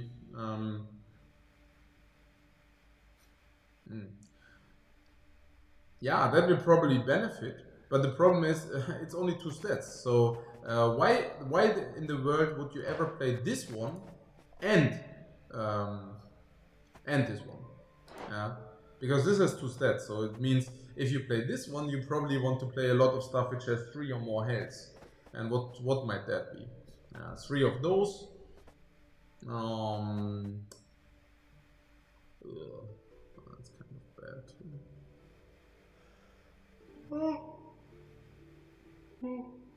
Oh.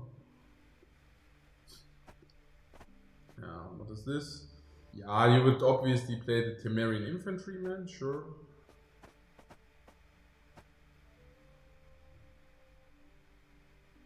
Yeah, you would definitely play those guys because they are very awesome. They're really awesome. Yeah, you would play reinforced ballistas, of course. So for that, this would actually be good because you can play the Kadvani sergeants and then you can crew those. If you play 2 sergeants, you can even buff this. It's very weird, and weird doesn't mean good. You would also need to, I mean, this is actually good, right? Boost each ally by 1 when it appears on your side and add 1 armor to it. If it's a machine, boost by 2 and add 2 armor instead. Pretty sick. Pretty sick. So And what does he have? 4 stats. So very vulnerable, but can boost a lot. Usually break even is a little bit less than 4 rounds. So after 4 rounds it probably boosts 4 stats and 4 armor, which is probably equivalent to 5 stats, I don't know. And then he has 9 stats. So he's still not good. Even if it would be 10 stats, he would still not be good. Yeah. Yeah, that's the reason why Northern Realms actually probably sucked. But what I'm simply saying is, the crew ability is not really making him much better, because we don't even have that much stuff to be crewed. Okay, but it doesn't matter. Let's continue. Yeah, we said Scoia'tael doesn't have effort any longer. It's this guy. And at the moment, it deals 2 damage per dude, and it weakens itself by 1 for doing so. Wait, and now he's 8 stats, or what? No. Scoia'tael has no more effort, but he's 8 stats, right? Or not? I think he is now 8 stats, is it? He's not 10 stats, right? I don't think so.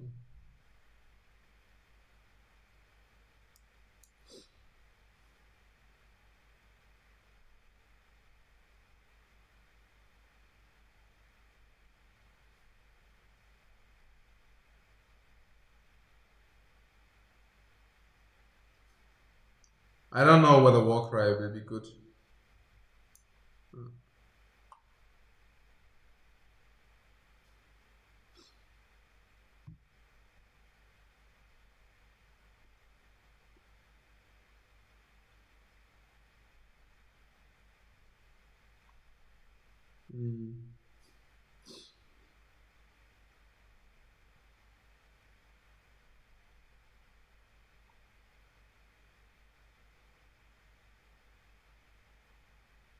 Yeah, he's 8 stats now, right?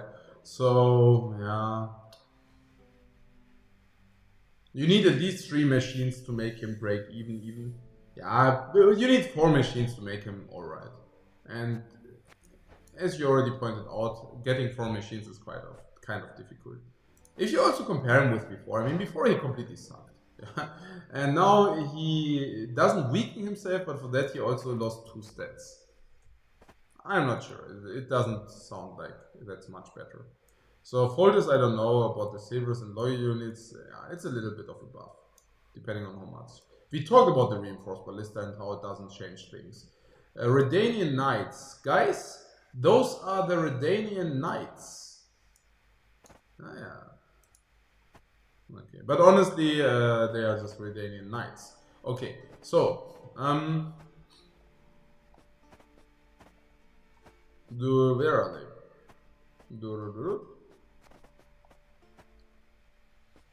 For Redania! Hey, wo sind denn die Dinger jetzt hier? Okay. Don't tell me that.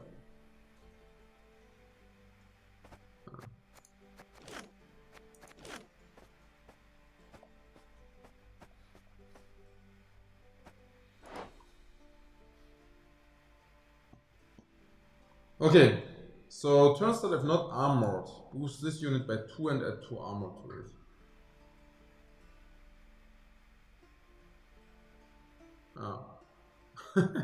So there are 7 stats and 2 armor. Yes, you can get it twice, I understand. But yeah, but your opponent won't be that stupid to deal damage on those. So it's like 7 plus 2. And now they changed it, guys. 8 plus 2. And by the way, I love the change. I think the change is extremely good. Yeah. But I'm just saying it won't change that much. So the card was unplayable beforehand, and now it's still unplayable. Why? Because now it's 8 plus 2. And unless you find a good way to damage your own units, which is not there, yeah, they are pretty bad. Yeah, what do you want to do with 8 plus 2? I mean, they were kind of a counter against, and this is the thing, right? They were kind of the counter against Golden Weather, because you put it, and then Golden Weather, and then they got But that doesn't matter. So they were kind of the counter. You didn't see. It doesn't matter. The change that doesn't matter because this card is completely unplayable. And yes, now it's less unplayable, but it's still unplayable. Okay. Siege Town. 5 to 6. Another one of the unplayable cards. Another one of these unplayable cards. 5 at 2 armor to adjacent units and boost. Okay. So obviously this guy will have a fresh crew. Maybe it will even have more than one fresh crew. But what I'm simply saying is if you have an average 1 fresh crew and we say that's like not conditional, if it would be 1 fresh crew, we were talking like 5 plus 3, 8 stats. And 4 armor, which is like 1.5 stats maybe 1 stat, maybe 1.5. Maybe this is also 3.5. So that's like 5 plus 5.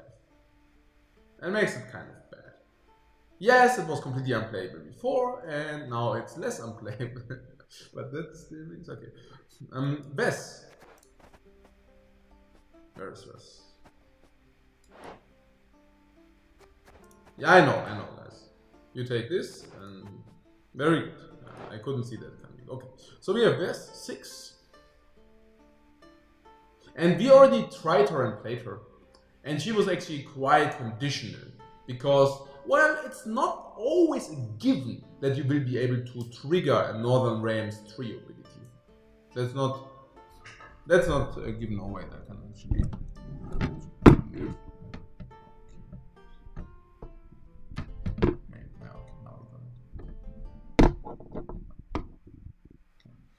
Is it better now? Yeah, probably. So that's not always a given. That's not always a given that. Yeah, that you can even trigger the ability. And if she is 7 stats, yeah, okay, great. I mean, she was completely unplayable beforehand. Or did you ever see her being played? I mean, in the non-premium version, I mean. Yeah, so she was completely unplayable beforehand, and now she got what? 7 stats. I mean, clap. But no. It's a good change. It's a good change. I think it's great. I think it should also not be 8. I think 7 is perfect. But what I'm simply saying is, with 7, she's still only break even. Yeah, Bloody Brown. I'll take a look at the chat. I wanted to do that anyways. So.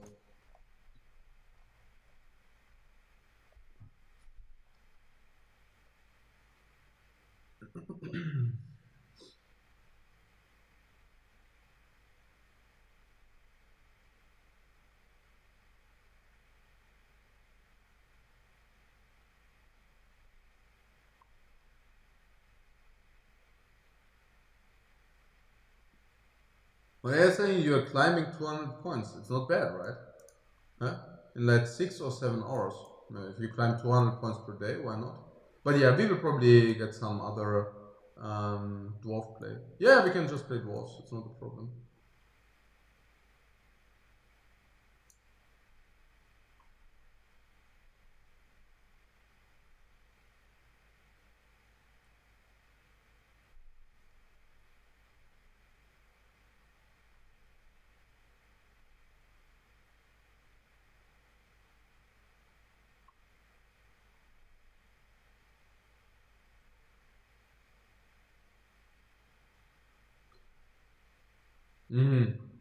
Yeah. Yeah, they are good versus Weather, sure. So maybe you can deploy them against Weather. Yeah, sure. Okay,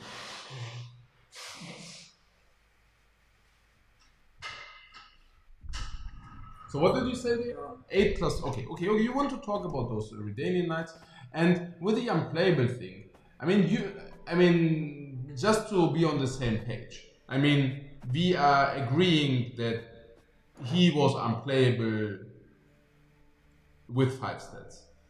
I think we are on the same page here, right? Because if we are not, then we should probably not continue with it. Okay, so he was probably okay. Because, and how can you see that? Yeah, you can see that because he was not being played, and that makes him unplayable. Yeah. If you never see him being played in any kind of deck. Okay, so, and the only question is one stat really that important? And yes, of course, one stat is very important, but it won't make, let's say, the word. So maybe Maybe you could include him with 6 stats. I mean, it's eight heads, right? It's 8 stats. And you need these 8 stats to get to what? You need them to get at least to 11 in order to make it worthwhile. What I'm telling you is it's not enough if he grows 1 time. And also this counter to weather. I mean, can we also shortly talk about this fairy tale? Because, I mean, what does counter to weather mean? So first of all, is he ever a counter to rain? The answer is no. Is he ever a counter to... And let's not talk about the golden weathers, because they are obviously rotating out, if you want to say so.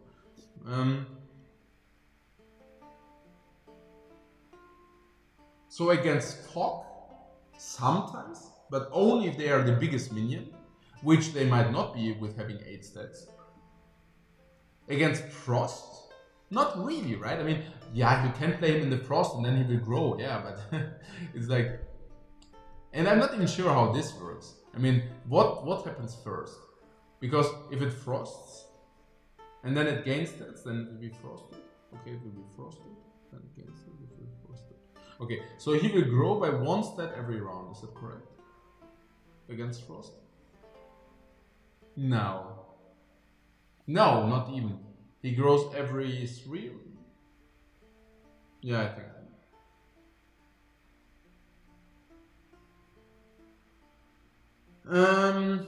No, it's not true if the damage takes place first. So let's say damage goes to 1 armor, damage goes to 0 armor, and then it basically damages, and then this ability applies, and it's even less. It's not even 1 step per round, it's even less. Probably it's not that important. Probably it's not that important. Okay.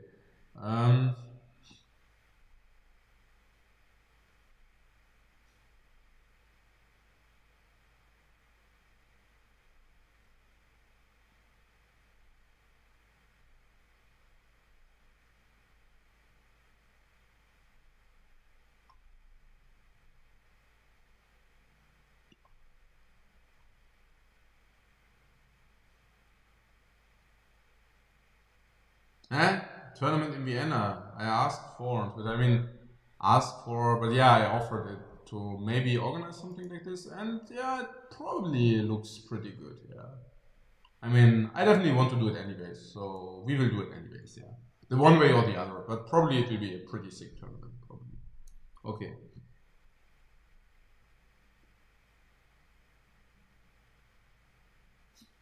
I mean, without, let's say, what I'm saying is it will happen the one way or the other, and depending on how much, let's say, I'm also talking with CDPR, what might be possible and stuff like this, and depending on what we agree, we can then make it maybe even in another way. Maybe we can set up a tournament series, for example, or maybe we could come up with different ideas, yeah. And depending on what we come up with, we will be, I will be able to, yeah, maybe even create a tournament series. I don't know, yeah. But it's everything in the open at the moment. But I will let you know soon enough. Okay.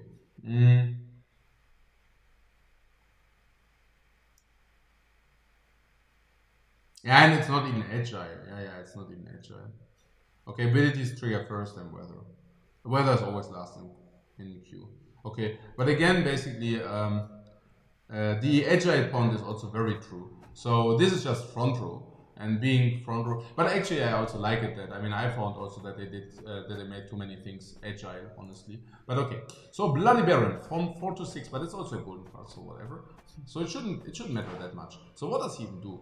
I think he creates a botchling and a lubricant. No, wait, he doesn't any longer. Why not? Why not, guys? I mean, it was so cool, alright? Okay, so, round N, if this unit is in your deck, move it to the top. While in your deck during a round.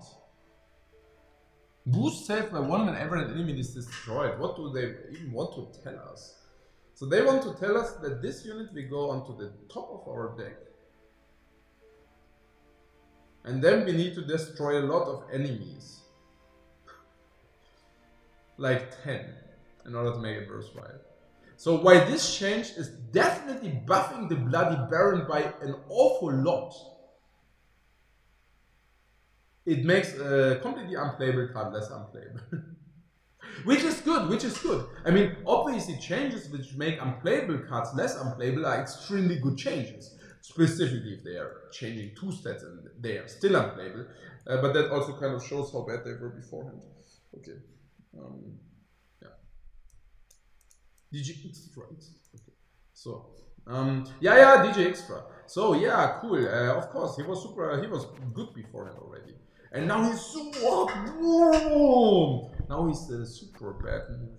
Okay, he's the super bad guy from your neighborhood now. Yeah, so he was already good beforehand, and now he just became bad. It's pretty good. Okay, Blue Star Scout has crewman now. Okay. Blue Stripes Scouts. Blue Stripes Scouts.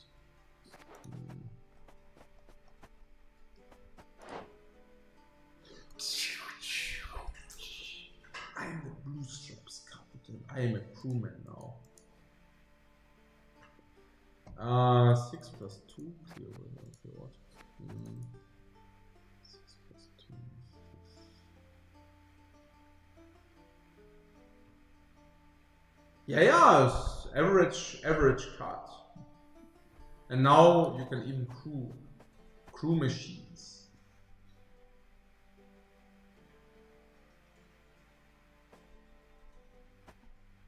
I mean, we can also agree that the machine archetype was not extremely strong beforehand, so... Whereas, I mean, but we already also talked about this guy, right? How this actually not even synergizes. So yes, the Cadveni Sergeant is also a crewman now, but on the other hand, to be able to play him, you would need to play a lot of these 3-stat guys. Yeah, and if you take a look, they are all not benefiting from crewmans. Yeah. So that already goes a little bit into nowhere. And then the question is, yes, but you can also play those. But first of all, they are not that great. Second of all, you cannot even play those because they got 5 stats now. So they are kind of insanely counter-synergetic now to those. Because they just have 5 stats. So as such, you will never be able to boost it. Yeah, I mean, that's already bad enough, right? So do we have other machines for 4? No. Which means if you would really like... I mean, that this is a crewman is completely irrelevant. Like, it just doesn't matter. Because if you play this guy in a deck, you probably will never play machines. Because what kind of machines would you possibly like to play if you play this guy? So this change is completely irrelevant. So what about the other dude? So there's this dude with that has no crewman. Which is Scout. So, well, chances are that you probably don't want to play 3 of those Scouts, right? So usually you would play 1, maybe 2, but usually 1. But if you play a machine deck, you would probably need to play more of those. What I'm saying is the change shouldn't matter that much. Priscilla shuffled back instead of putting on the bottom. Yeah, that's pretty cool. That's pretty cool. So here's Priscilla and boost the random ally by 3 at the end of the turn. And whenever this unit puts an ally, you move the counter. So she basically comes into play and boost the random ally by 3 immediately. So she basically comes into play for 8. You know that I usually, I mean, long story short, I mean, after the 3 counters,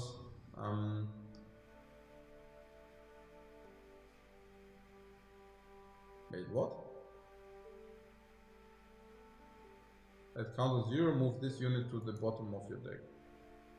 And now she's shuffled into your deck again, right? But this card is just bad. You play it, it buffs 3 times, and then she disappears. Yeah, also, I mean, we see a lot of buffs for Northern Realms, but honestly, I don't see buffs which should be significant, really not. The Cadveni Sergeant, boosting loyal units with the same power and has crewmen. I mean that it's loyal units. It doesn't really matter. It does not matter. Yeah. And then that he has a crewman, we conclude that this doesn't matter. We said that John Natalis that he doesn't use effort anymore or any longer. Doesn't matter because it's just something we don't want to play that much. The default is boost savers now. I don't even know. What does he read at the moment?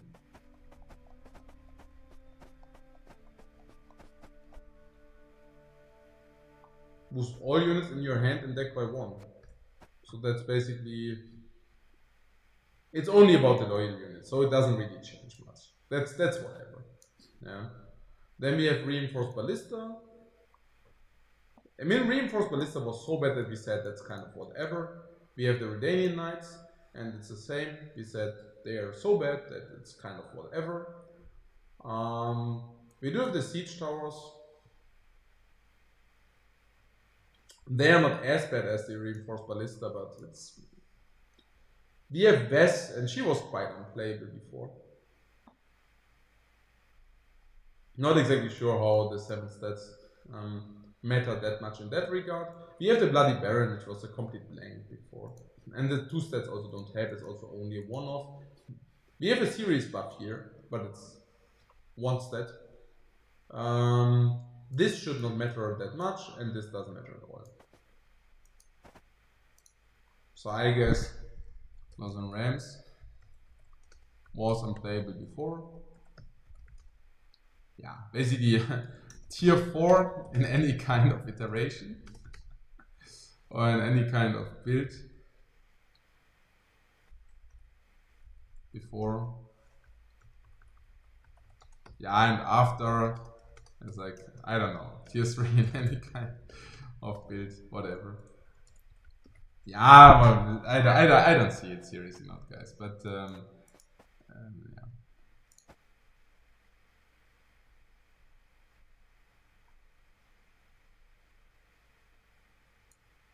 Yeah, Dumb Banner and Redanian Knight synergy is...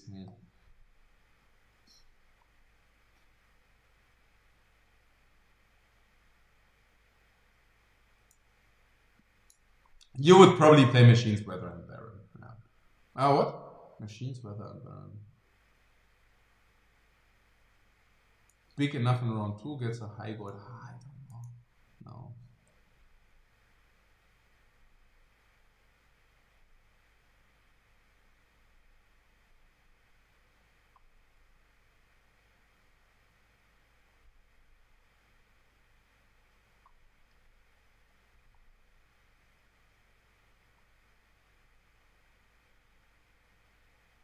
Reaver understand the same. Huh? Is that so? I don't know. Is it happening? No, I don't think so.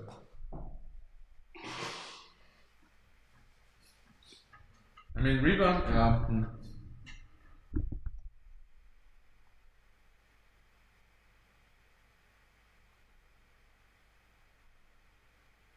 Oh yeah, you can play the Baron against the Consume Monsters. Okay. No,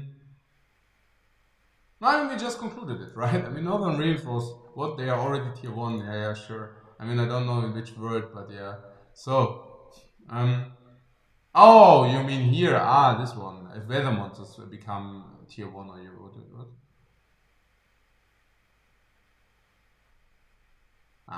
Yeah, I don't think armor has so much more value. And we also concluded that. So, it doesn't matter now. It's like here whether we are you got the point, right? It's not difficult to understand. It's like Northern Rams was just completely okay. Northern Rams was the worst class, or is the worst class by far. I mean, everything else is playable. Scoia'tael, Scoia'tael, kind of playable, not in this meta, but usually kind of a tier 2 deck. It's fine, you can use it.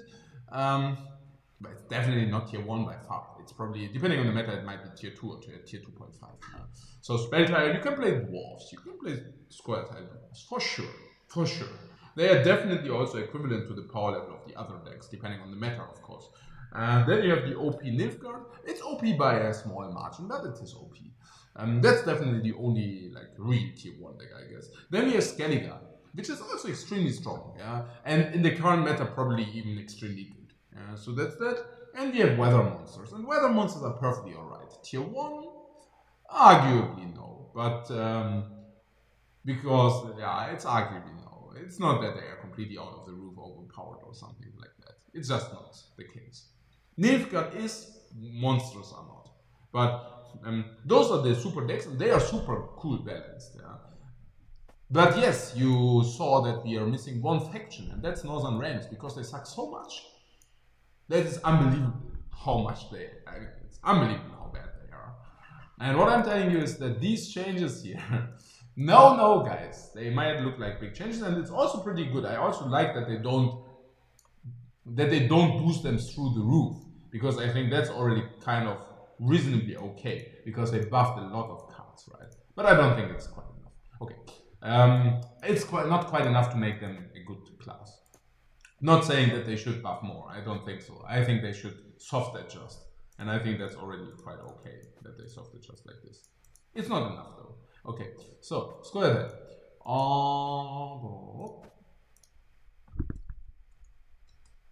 Scoia'tael.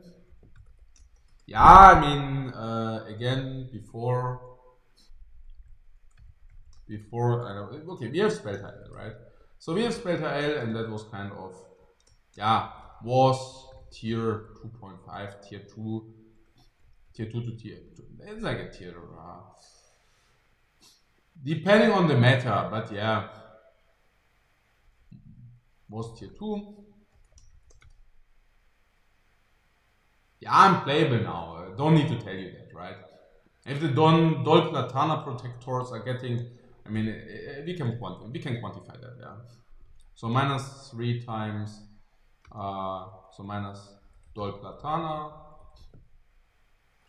So it's like minus 2 stats, because they are now minus 2 stats. So that's like 6. And they are not buffed by goals. And that should usually at least also cost another 1.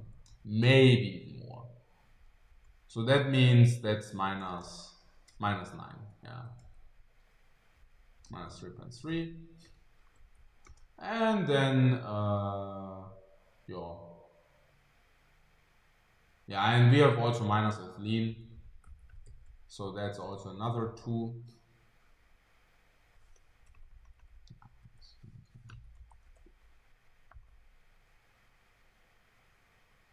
Oh yeah, sure. Yeah, and then we also have minus Golden Weathers, because obviously Golden Weathers were kind of nice for the deck. So that's probably another 1 multiplied 2, at least. So in the end you get like minus, it's incredible. Yeah, it's like minus 13. So that makes it now yeah, let's see. Was tier 2, now tier 4. Yeah, completely unplayable, of course. Yes, unreal. Okay, so we have dwarves. And they were, before it was 32, and now yeah, minus 2 from this lean. A pity. Yeah, probably minus 2 from the Mahakam guards. Around that magnitude. It's like 3 times minus 0.7. Dwarf mercenaries can now take their stuff, but whatever. The Golden Weathers, that doesn't matter, because every deck is losing them. So that means they are now 28. That's sad. It's just not good enough. It's probably not good enough. Nilfgaard will now play Orcs because they lost Peter. I mean, decks losing Peter is good for us. But, yeah, I mean...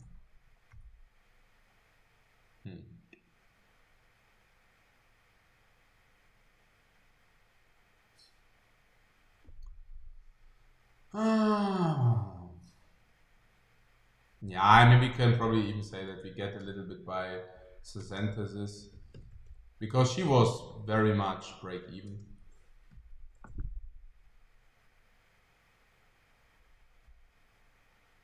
Yeah, so was tier 2, and is now probably also whatever, tier 2.5, maybe tier 2, depending on the meta, right? So dwarves becoming very strong if there is no disrupt.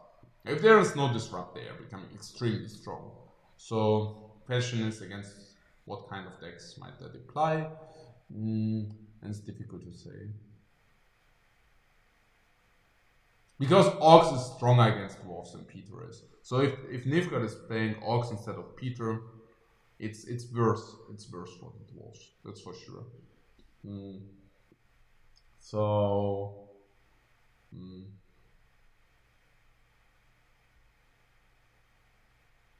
Other problematic cards were sometimes Igni. I mean, problematic, but good cards against that. And Igni will we see play more too. So I think overall not very good news for Scoia'tael. Yeah, there's also Scoia'tael if you want. So Mil Scoia, Mulligan Scoia'tael, and yeah, it was tier 3, and I'm not even sure what they got honestly. I mean, they basically lost. They lost like the others. They lost 2 by lean. They got 2 3 buffed by the riot officers, but I even thought about cutting those honestly. Yeah, so maybe we give +2 because of that, because it also forces you to play them and stuff like this. Elias, for those who are wondering, it doesn't matter because he is kind of unplayable. Even if you get 1 for his lean, it's like Francesca. Oh, Francesco got buffed from 4 to 5 here at least.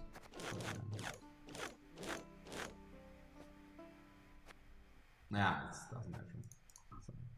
Oh, it also lost because of the spell of the mage. I know it didn't lose. I mean, yeah, it was. I mean, it's just that all the other mages, all other classes get +1, so we can just -1 for the mage. Yeah, because all the other classes, you get the point. Okay, so if all other classes get 1 more because of the mage, and we cannot play the mage in Scoia, that's kind of bad. So, right officer. So, I have Francesco. No, okay. You see, it won't change. Francesca gives you 1. Then for that, the commando neophytes are losing their armor. Are you even kidding me? Was tier 1, now tier 3. So whatever, stays tier 3. Yeah. That's what it is.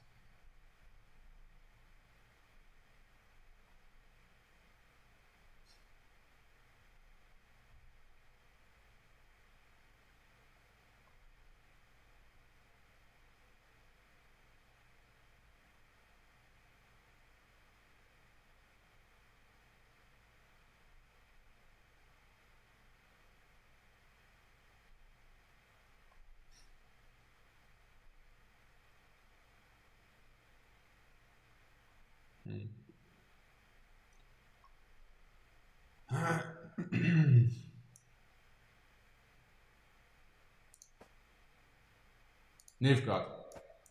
Let's go to Nilfgaard. So, as you know, yeah, I mean, there's Nilfgaard, so let's talk about Nilfgaard first. And Nilfgaard was, yeah, definitely, definitely a tier 2 deck, maybe even tier 1. It's just very good.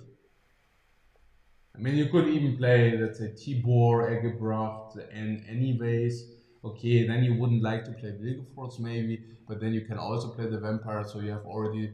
I mean, you have mulligan potential, but only in the direct matchup, like in the direct counter. So, Nilfgaard was basically a direct counter to Nilfgaard.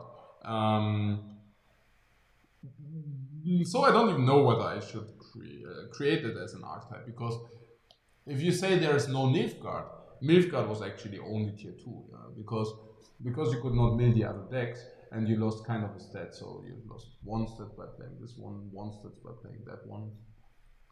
Maybe 2 because you forfeited that one. You lost definitely 2 stats by playing. Yeah, we basically made some notes on that one, right? But we lost 2 stats on that one, 2 stats on that one, 2 stats on that one. So in the end, it was tier 2, but tier 1 versus Nilfgaard. Yeah. Tier 2, but hard counter to Nilfgaard. And Nilfgaard is the only tier 1 deck, yeah. So this Nilfgaard is basically tier 2, but it hard counters Nilfgaard, yeah. Okay. And that will be the same, I guess. Not exactly right. So now it won't be the same because we were playing with Vikuvaro novices and they got nerfed, and that's painful. It's painful for sure. How painful? Nah, it's not.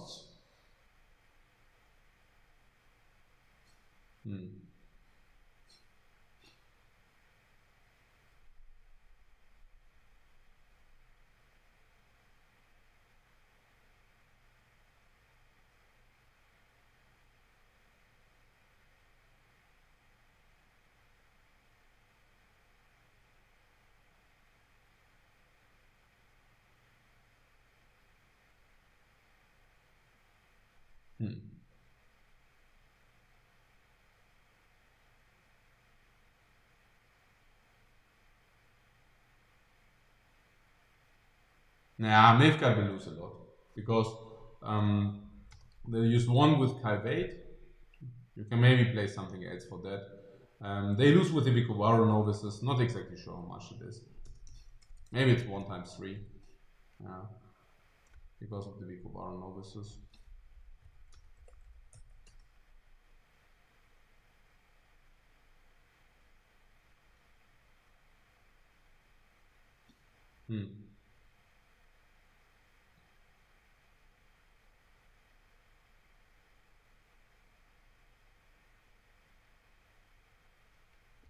They lose because of Peter, but I don't think that's too important.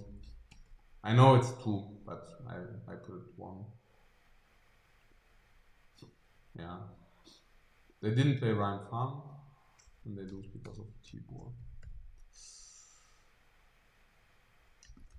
Because it sometimes becomes renewed. 4, 7. Yeah, it's super. It's a lot. It's a lot. Yeah, now it's tier 3. And also just to tier levels. Yeah, well. So tier 1 is best, or it's just OP. OP deck. It's just OP. Yeah. Tier 2. And OP in literally the sense of being OP. Yeah. Tier 2 means strong competitive deck. Strong competitive deck.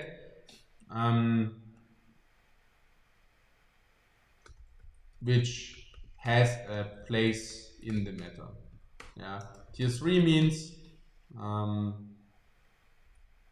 not playable in high competitive, like okay decks, but not competitive or not playable in competitive environment. And then we have tier 4. Tier 4 is like utter rubbish. Yeah. So this is like here. And therefore we can also just context it very quickly. So yeah, so as such you can also argue that with the Northern Rams. I was just kidding there. So decks other than Reaver Hunters, yeah, they were before tier 4 in any kind of build, and after they were tier 3 in any kind of build.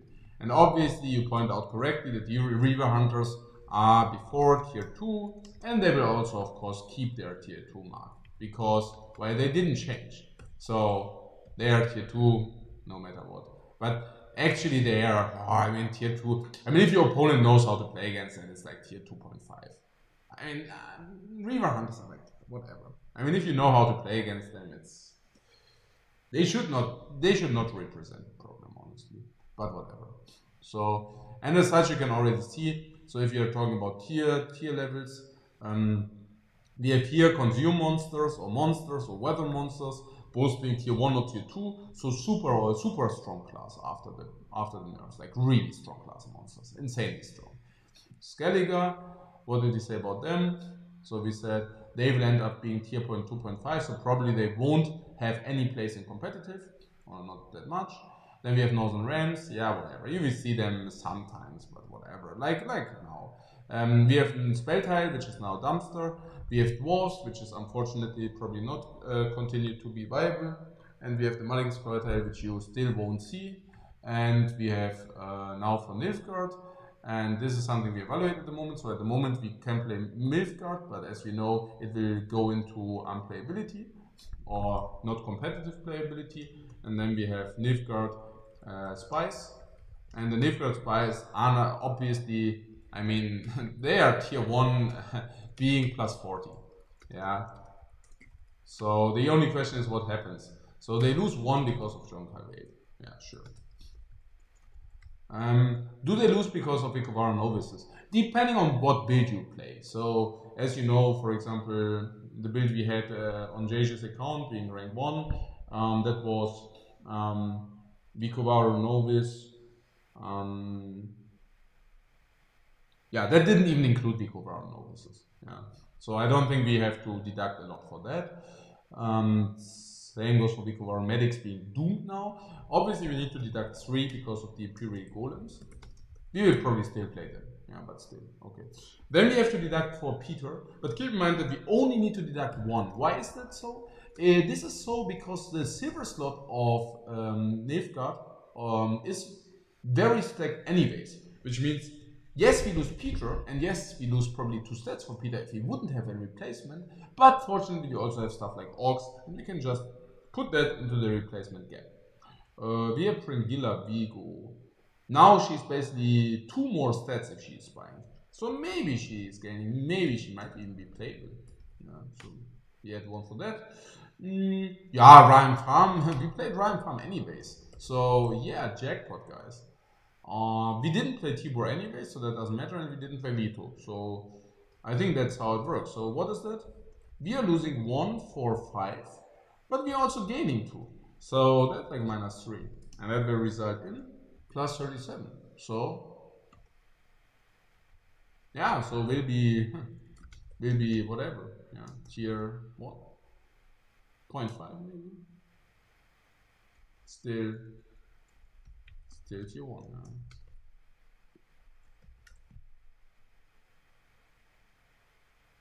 Yeah. I guess.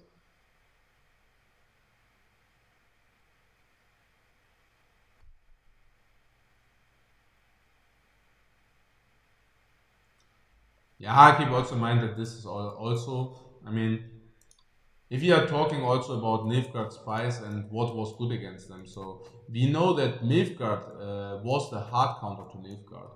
But the thing is, if Nilfgaard is becoming tier 3, basically the hardest hard counter against Nilfgaard disappears. So yes, Nilfgaard is losing 3 stats, but for that also the hard counter disappears. The other counter was kind of Skellige. Not hard counter, but very soft countering, out of different reasons. And Skellige now got also nerfed into kind of unplayability. So that definitely also hates Nilfgaard again.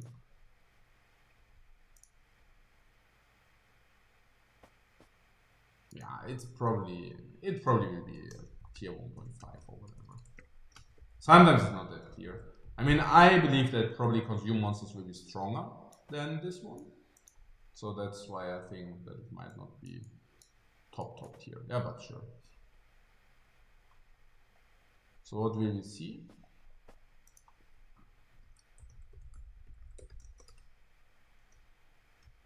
Not to be played. I think not to be played is more important, yeah, because it basically helps us to organize our focus in one or the other direction. So we said that we don't want to play Skellige.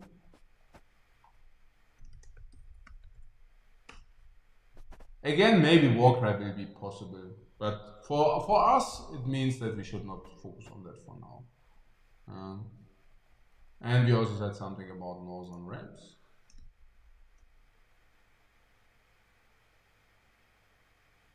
And we said something about Scoia. Actually, it goes in this order, right? So we can say Scoia is definitely out of order. Kind of. I mean, sometimes false. Okay. You get the point, yeah. So it's Scoia'tael, it's Skellige, and it's Northern Realms that we should. So what should we focus on? What should we focus on? And that's obviously then monsters as the very first, and Nilfgaard as the second. No. Cool. So that is also what we will do in the future.